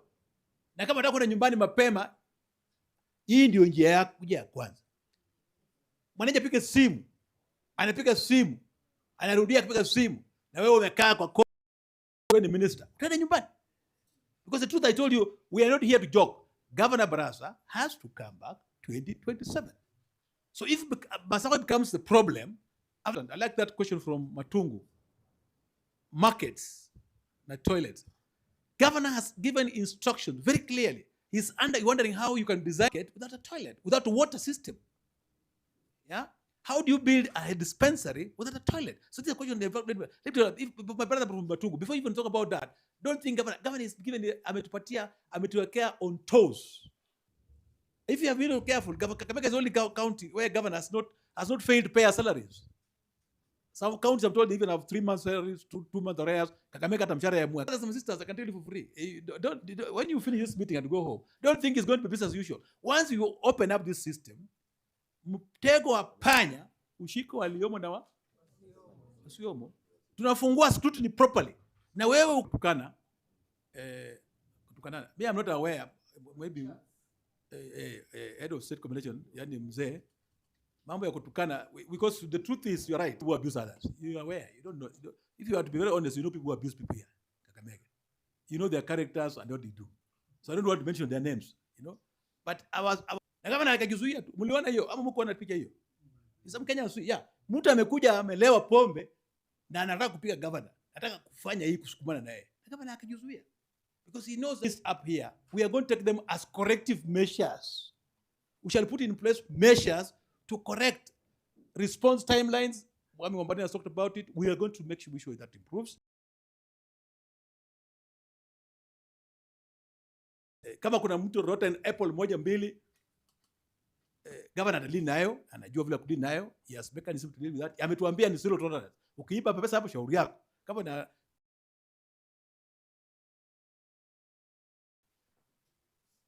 mambo ya kijana, amesema mambo ya kijana, very good young man. I want your number, my brother. Amesema hii performance contract tunafanya a very big governor. We waziri wa roads amesign nini na governor for over 12 months ndio.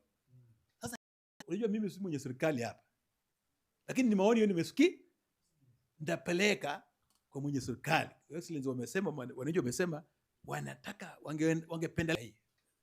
I'm only a voice on behalf of my boss. Lakini message nimesikia. I'm very responsive. Ingine amesema mambo ya ombudsman. Nimesikia saa hii. Hiyo ingine sikusikia. Sasa yule vile umesema maoni yako pia umetoa maoni pia nimesikia. Pia naenda kupelekea him as a member of public. Please don't give up to give to him. He has been very rough with even some of us, all of us. Akipata complaint kwa mwananchi na mambo ya corruption, mambo mengine, anaandika governor report direct. You can take my number and you see my office, we can discuss. These are the issues, and you write. But the point is, chapter 6, very clear on my role as a public officer and public servant. It's very. Sengine nimekutana kwa mkutano na mtu kama senator, anaongea vitu ambavyo hata sijui niongee nini. Lakini nazuiwa. Nasema shika roho. Bana rudia hii namna hii. Kwa sababu sheria yangu inasema mimi niko na limit. Ndio kweli. So we are aware of these things. Lakini vile mmesema, maoni mmesema, listening, and because we're now saying we are launching now the report, launching the call center today. If you look at our service charters, Kakamega County, tuna even what is called open box. What are they called? Suggestion box. We want to encourage people of Kakamega to use those open boxes. Now, where you think you're not clear or you fear, Governor Barasa's office is very open.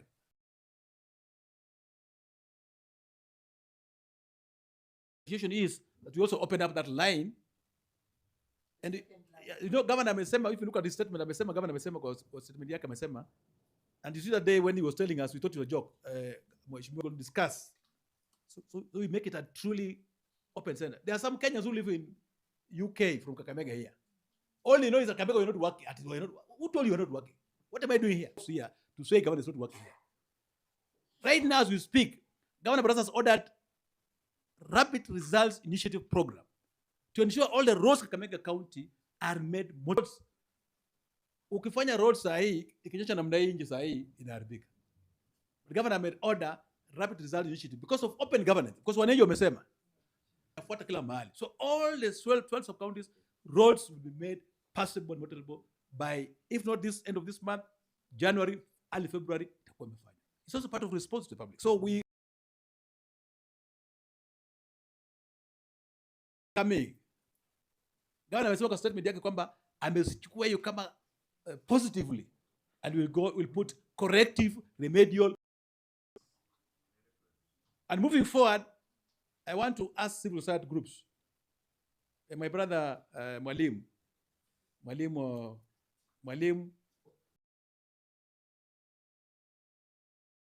my brother, my sister, communication and ICT. I think we should also have our own meetings with civil society groups. So it should not just be coming because we have OGP meeting here. We also, and we don't, nobody has a monopoly of knowledge.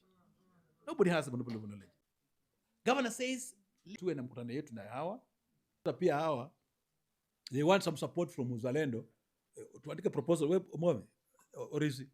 Andika proposal lingine, peleke kwa hao, na wale wengine pia. Unajua hawa kak ground. So pia atakani tuwe na civic engagement, kufungua, kupanua, tupate proposal, usichoke na sisi pia, support kidogo. Tutaweka kwa budget pia, lakini pia supplementary budget yetu. Ili our mouthpiece kwa hii mambo ya open governance. So sisi tunaendelea. Governor ako very committed. Hakuna mchezo na Governor Barasa na serikali. Because Governor wants a second term. To our panelists. Kama kuna mtu ako na hiyo swali lazima aulize. Hii ndio chance ya mwisho. Na si ati anarudia ile ilisemwa kwamba hii asiposema that it is him who now decides whoever is going to give the ward fund to. Huyu ni rafiki yangu, nitampatia ward fund aende ajenge barabara. Wengine watu wake wanasema baraza one term, huyu ajipange. Na nimeona mahali that in 2025 mnasema that 1.2 billion was given out as the ward fund. So I just want to know, is it true that this ward fund was governized?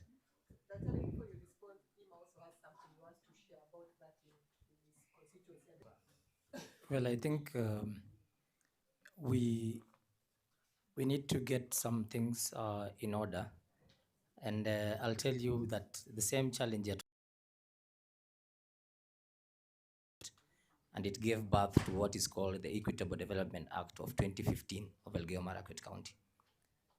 So what it did is it made sure that every ward had an allocation, from 2023, sorry, that's when it was passed. And the Equitable Development Act for Nandi right now is what you were saying, that 50% of the money of development money, and then the 50% at the ward level is actually determined by a formula. So whether you support the governor or not, even if you don't see the governor eye to eye, there's nothing you can do about it because there's a law. Getting 30 million, for example, for development, or 40.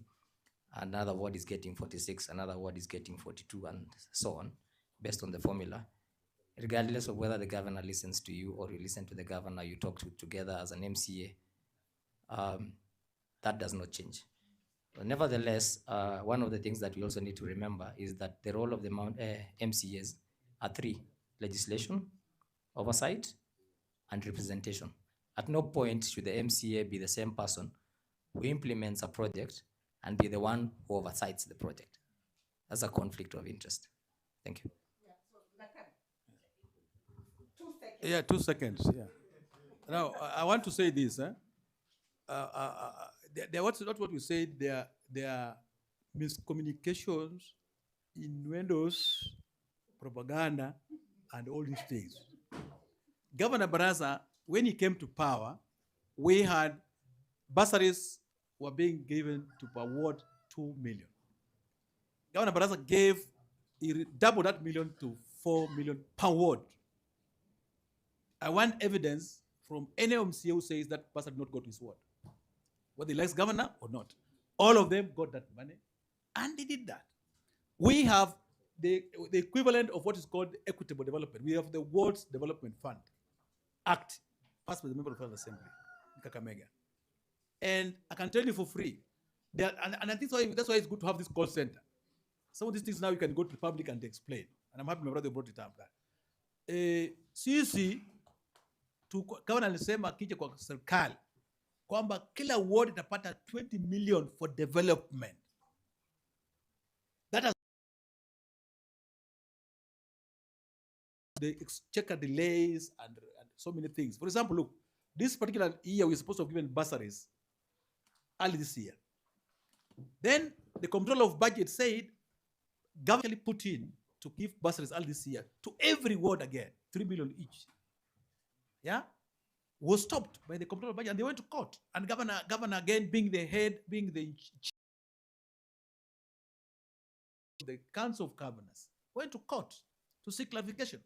And that interpretation, because he said every morning when Wananchi comes to governor in the morning asking for a bursary, ajui kama ati kuna kitu naitwa ati kuna pasingine kwa MP.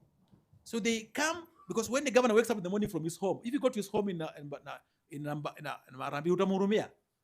Akienda kuamka asubuhi watu wamejaa kwa compound, wataka bursary, hawajui mambo mengine. So wakasema, because this is the public do not know what they want is a bursary for their children, isn't it? Because of that fight, governor has been able to get the complete budget to give the last bursaries. So Kakamega government is going to give that bursaries as we begin the new year. It will go to all wards.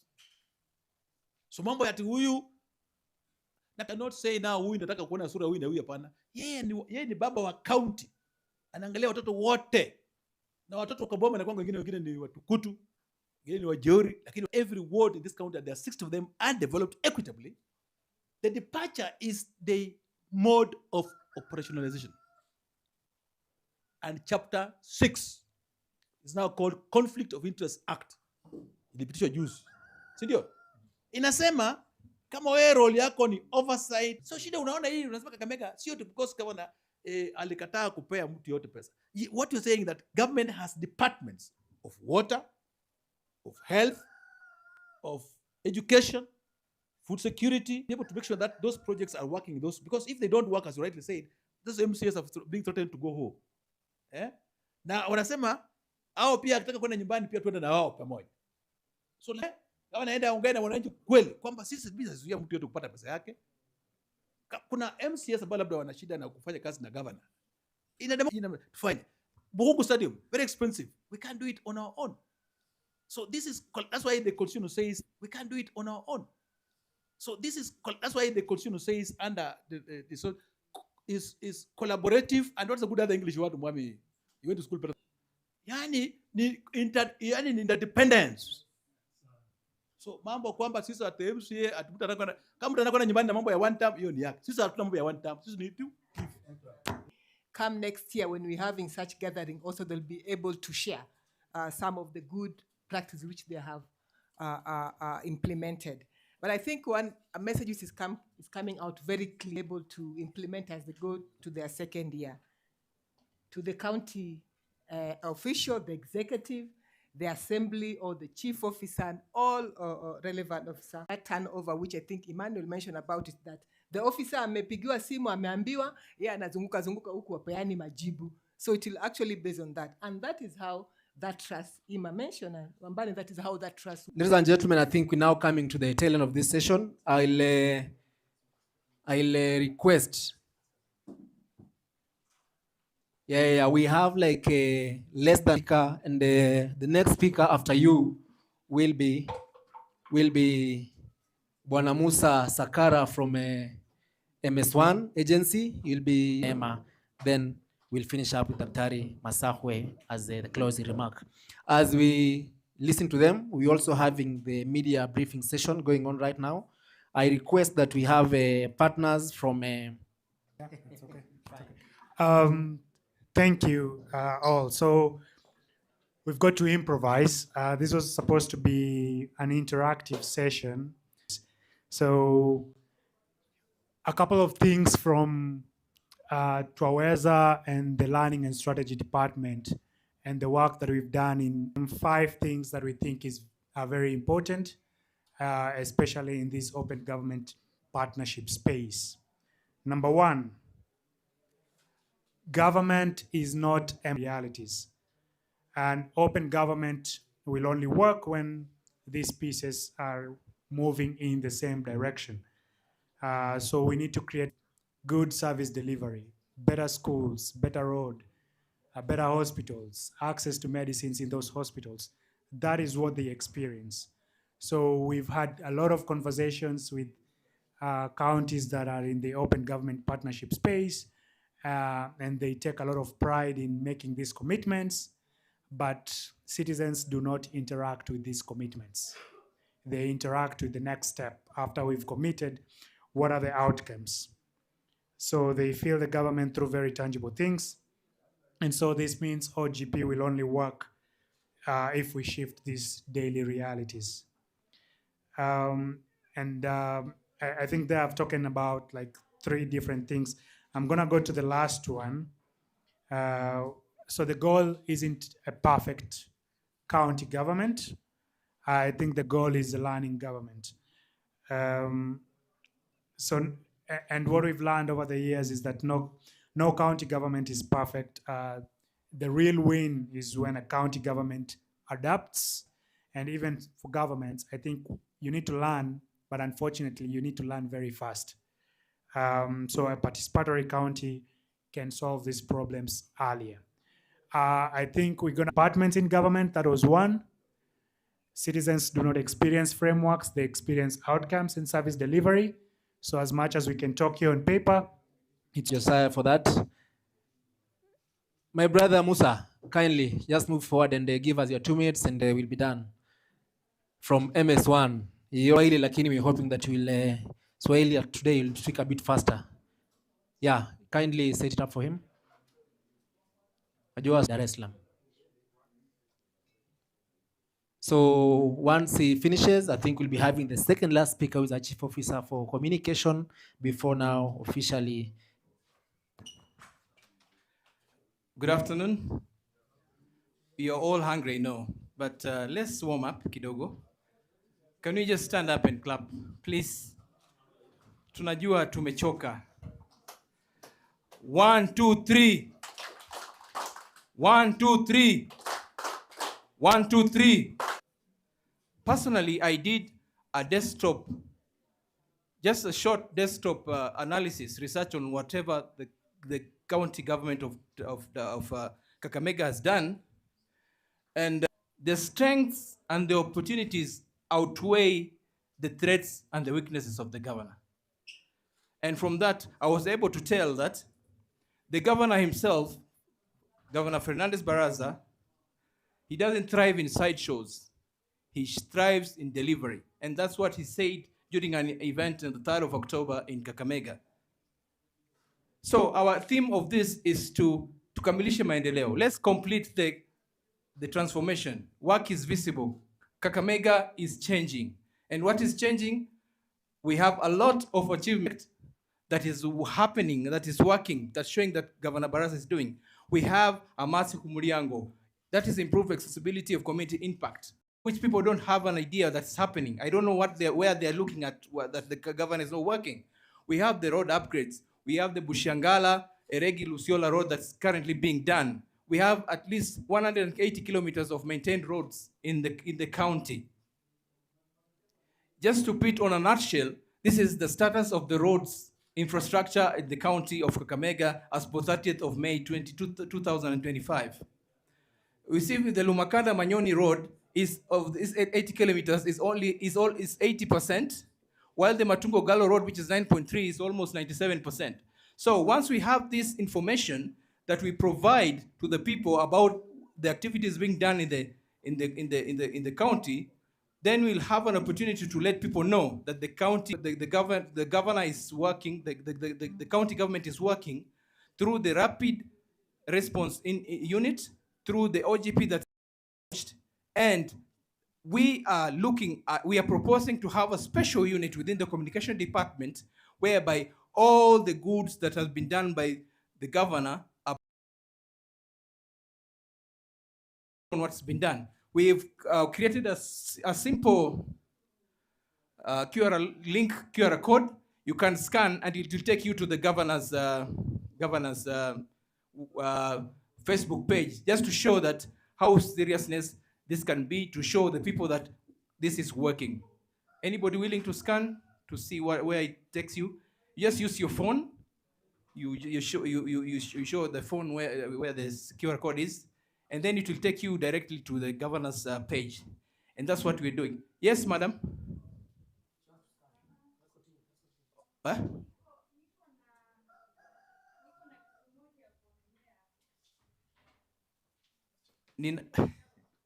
Maybe just allow him to finish, then you'll come in later.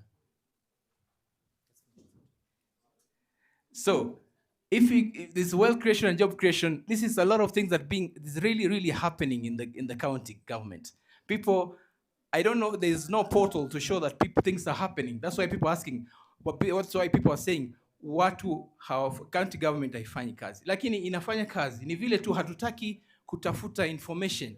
Let's look for information. Let's compile this information and make it easier for the Wananchi to get the information. And that's why we are begging and proposing to the communication unit to let us come up with a rapid response unit to answer all these questions, whether on land, on air, or water. That means the social media, the digital media, the normal media, or billboards, whatever.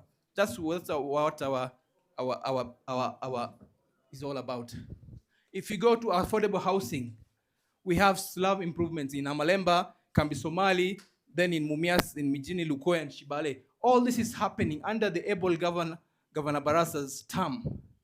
We need to work hand in hand with the governor to make sure that we shine again. We've shown from 2021 to 2025. The county government of Kakamega need to shine more and more till 2032, when the governor hands over power to the next governor. In the ICT infrastructure and skills development milestone, we have a lot of things that's really, really happening in the county. But is Wananchi aware of this? That's why we are proposing to the communication going to do this. We would like to use whatever we have at hand. For example, the governor's cap. We can use the governor's cap to highlight these issues that we are articulating here, to show Wananchi that the governor is really, really working. What can we do? We can give free t-shirts that show that all the stages of development that we're having. We can have a group town. Also is long, but I just have to cut it short so that we have time for other presenters to have their time. Thank you for that.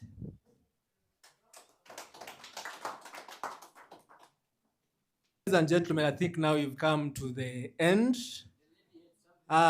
She had something to say. Even before she comes in, I've just remembered Bwana Emmanuel Simiyu was supposed to give us a word from Technopolitan, Bwana Ambrose Makoha, to close officially for us. Just 2 minutes, sir.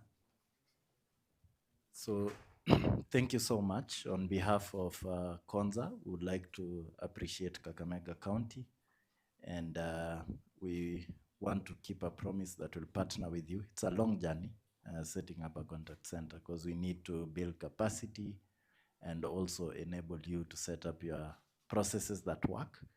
I'd encourage you to localize it. If the Wananchi is speaking the local language, adapt and speak the local language, as long as you understand each other. That's the aim. So I want to congratulate you on this day for the great milestones you have made, and finally being able to launch the call center, and we'll walk the journey with you. Thank you. Thank you. Tupigie Chief makofi kwa niaba ya Kakamega County. Asante sana. So I hear the lady, our sister here, has got something to say. Because of public, HSC has said we give her a chance to say whatever she wanted to say. So dadangu kwa ufupi tu. Thank you. Kuna kitu ndugu yetu amekuzia kwa mambo ya distribution of resources, na akakuzia mambo ya Matse Mulyango. Sasa sijui hii ya Matse Mulyango iko sub-county gani na zingine mbona hazipati? Kwa sababu like Navakholo, hiyo ni wimbo tu inaimbwa. Sisi tunatafuta hata program procedure tupate hiyo maji hatuna, na tunataka maji. Asante Chief, you are the senior most here. You and your colleague Madam Mildred umesikia. Labda utazungumzia kidogo tu for 1 second kuja. So ladies and gentlemen, allow me now officially to welcome our Chief Officer County Administration, Mr. Ambrose Makoha, to officially close the day for us. Munipigia makofi kidogo pia mimi. Asante. On the program it's Sumba Juma, but my name is Bramwell Shikanda. Thank you. Karibu Chief. Thank you. Unajua, me I'm a teacher. You look at the faces and it communicates the level you have reached, saturation level. Ishafika. Lakini wacha nianze na jibu la huyo mama. Apart from being the chief in charge of county administration, I've had an opportunity to work with the county as one of the founder directors of Kakamega Rural Water and Sanitation. And from Navakholo, I've also worked in Navakholo. So I'm answering what I'm sure of. We have a major water project by Chinese in Luahupa. Unfortunately, that water was directed in Mias West and majorly Mias Town. We have started, there was a program before I left, before I joined the county government in charge of this position. They have started Lurambi. We have a water project in Buheri, unless you don't come from Navakholo. Buheri water project is functional. It's only that it has not been extended, maybe the procedure. Maybe we shall talk to our colleagues. It is one of our major projects and it is solarized. We have a very big panel, if you have looked around there. So that is one of the water Mulyango at Buheri, which is next to your doorstep. Maybe we will have to extend up to your home so that you get the water. Otherwise it is there. Ya Bukura sasa unajua sasa zianze kujibu mambo ya water, we have begun. So meanda open. Sasa hiyo waziri wa maji atakuja, chief officer wa maji atakuja, na mimi pia yangu mtaniuliza kwa hao administrators na wako kwa ground. So once we started this, that we are starting on a very positive note, that you are eager to know and we shall be there to answer. Unfortunately, the person in charge of this program delivery is out, but he had said that he's also a politician. My own appeal as we close, as we begin this, let it be more practical as we learn from our neighboring counties, Nandi, Elgeyo Marakwet, and the other one was which one? That what Wananchi would want is service delivery and not public relations. We shall be able to talk to him after I've closed this session. Let us be encouraged that it's our new beginning, and we shall be able to do our best in service delivery on behalf of the county government. With those few remarks, as we break off, let us be encouraged. I want to thank all the stakeholders, our sponsors and the rest, that this is our new beginning and we shall take it up. May God bless all of you. My name is Samuel Ambrose Makoha, and I declare this session officially closed. Thank you, Chief. Asante sana. So if we have anyone who can volunteer for a closing prayer. Wanasema anyone ambaye ameguswa atuombee tukifunga. Asante, huyo nimletee. Asante, acha nimpe basi akatuombee tukifunga. Na as we leave, just come as we leave, as we're going to have our lunch. This group, just some housekeeping briefly. Some housekeeping. The panelists who are here.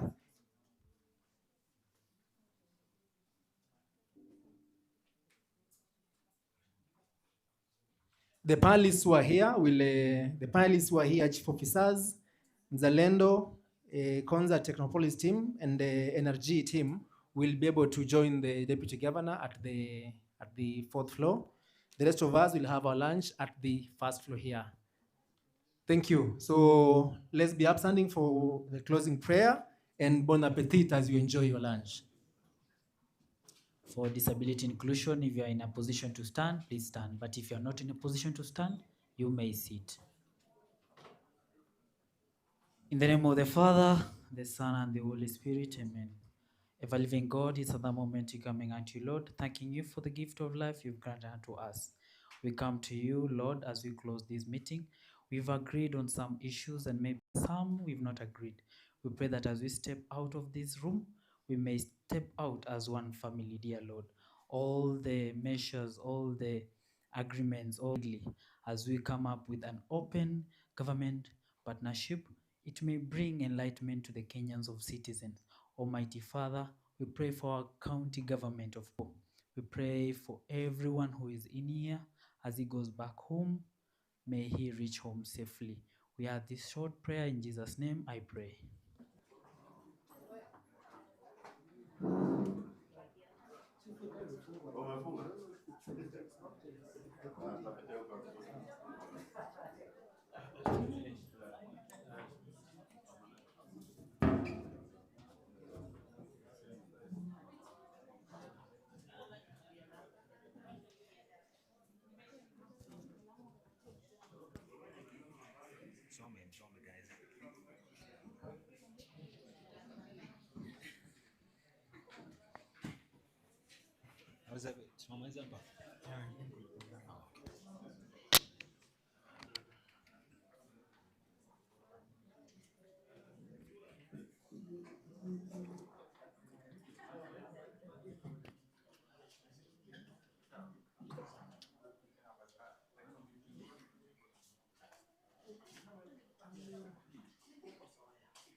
One of the challenges of opening up government is to change how government behaves. As citizens, you really want to understand what the government is doing for you, how it is doing it, why it is doing it, where it is doing it, and when it is doing it. But most importantly, it's one platform that can also allow you to inform that process. At the core of the OGP is a partnership between governments and citizens, especially citizens organized through civil society organizations, through which individual citizens can get involved in the process of opening up government. Since 2011, we've been trying to broaden the base of stakeholders, people participating within the OGP ecosystem, both at the national and subnational government. And we said this earlier on, and we've echoed it a bit. It's a very technical space, and what this means is that it can seem elitist. And also, this is a process that we have criticized ourselves, even as people who are within the OGP ecosystem. How do we ensure we broaden the base of stakeholders? How do we ensure OGP is attractive enough for citizens to be able to see the value of OGP within that ecosystem? We are very hopeful that the principles of open government are going to percolate at the national level and the local level, so that even more subnational governments in the country, even our regional entities, to do better for our people. The continuation is very critical. It has to be a continuous process, so that even after one governor, another governor, after one president, another president, because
the continuation is very critical.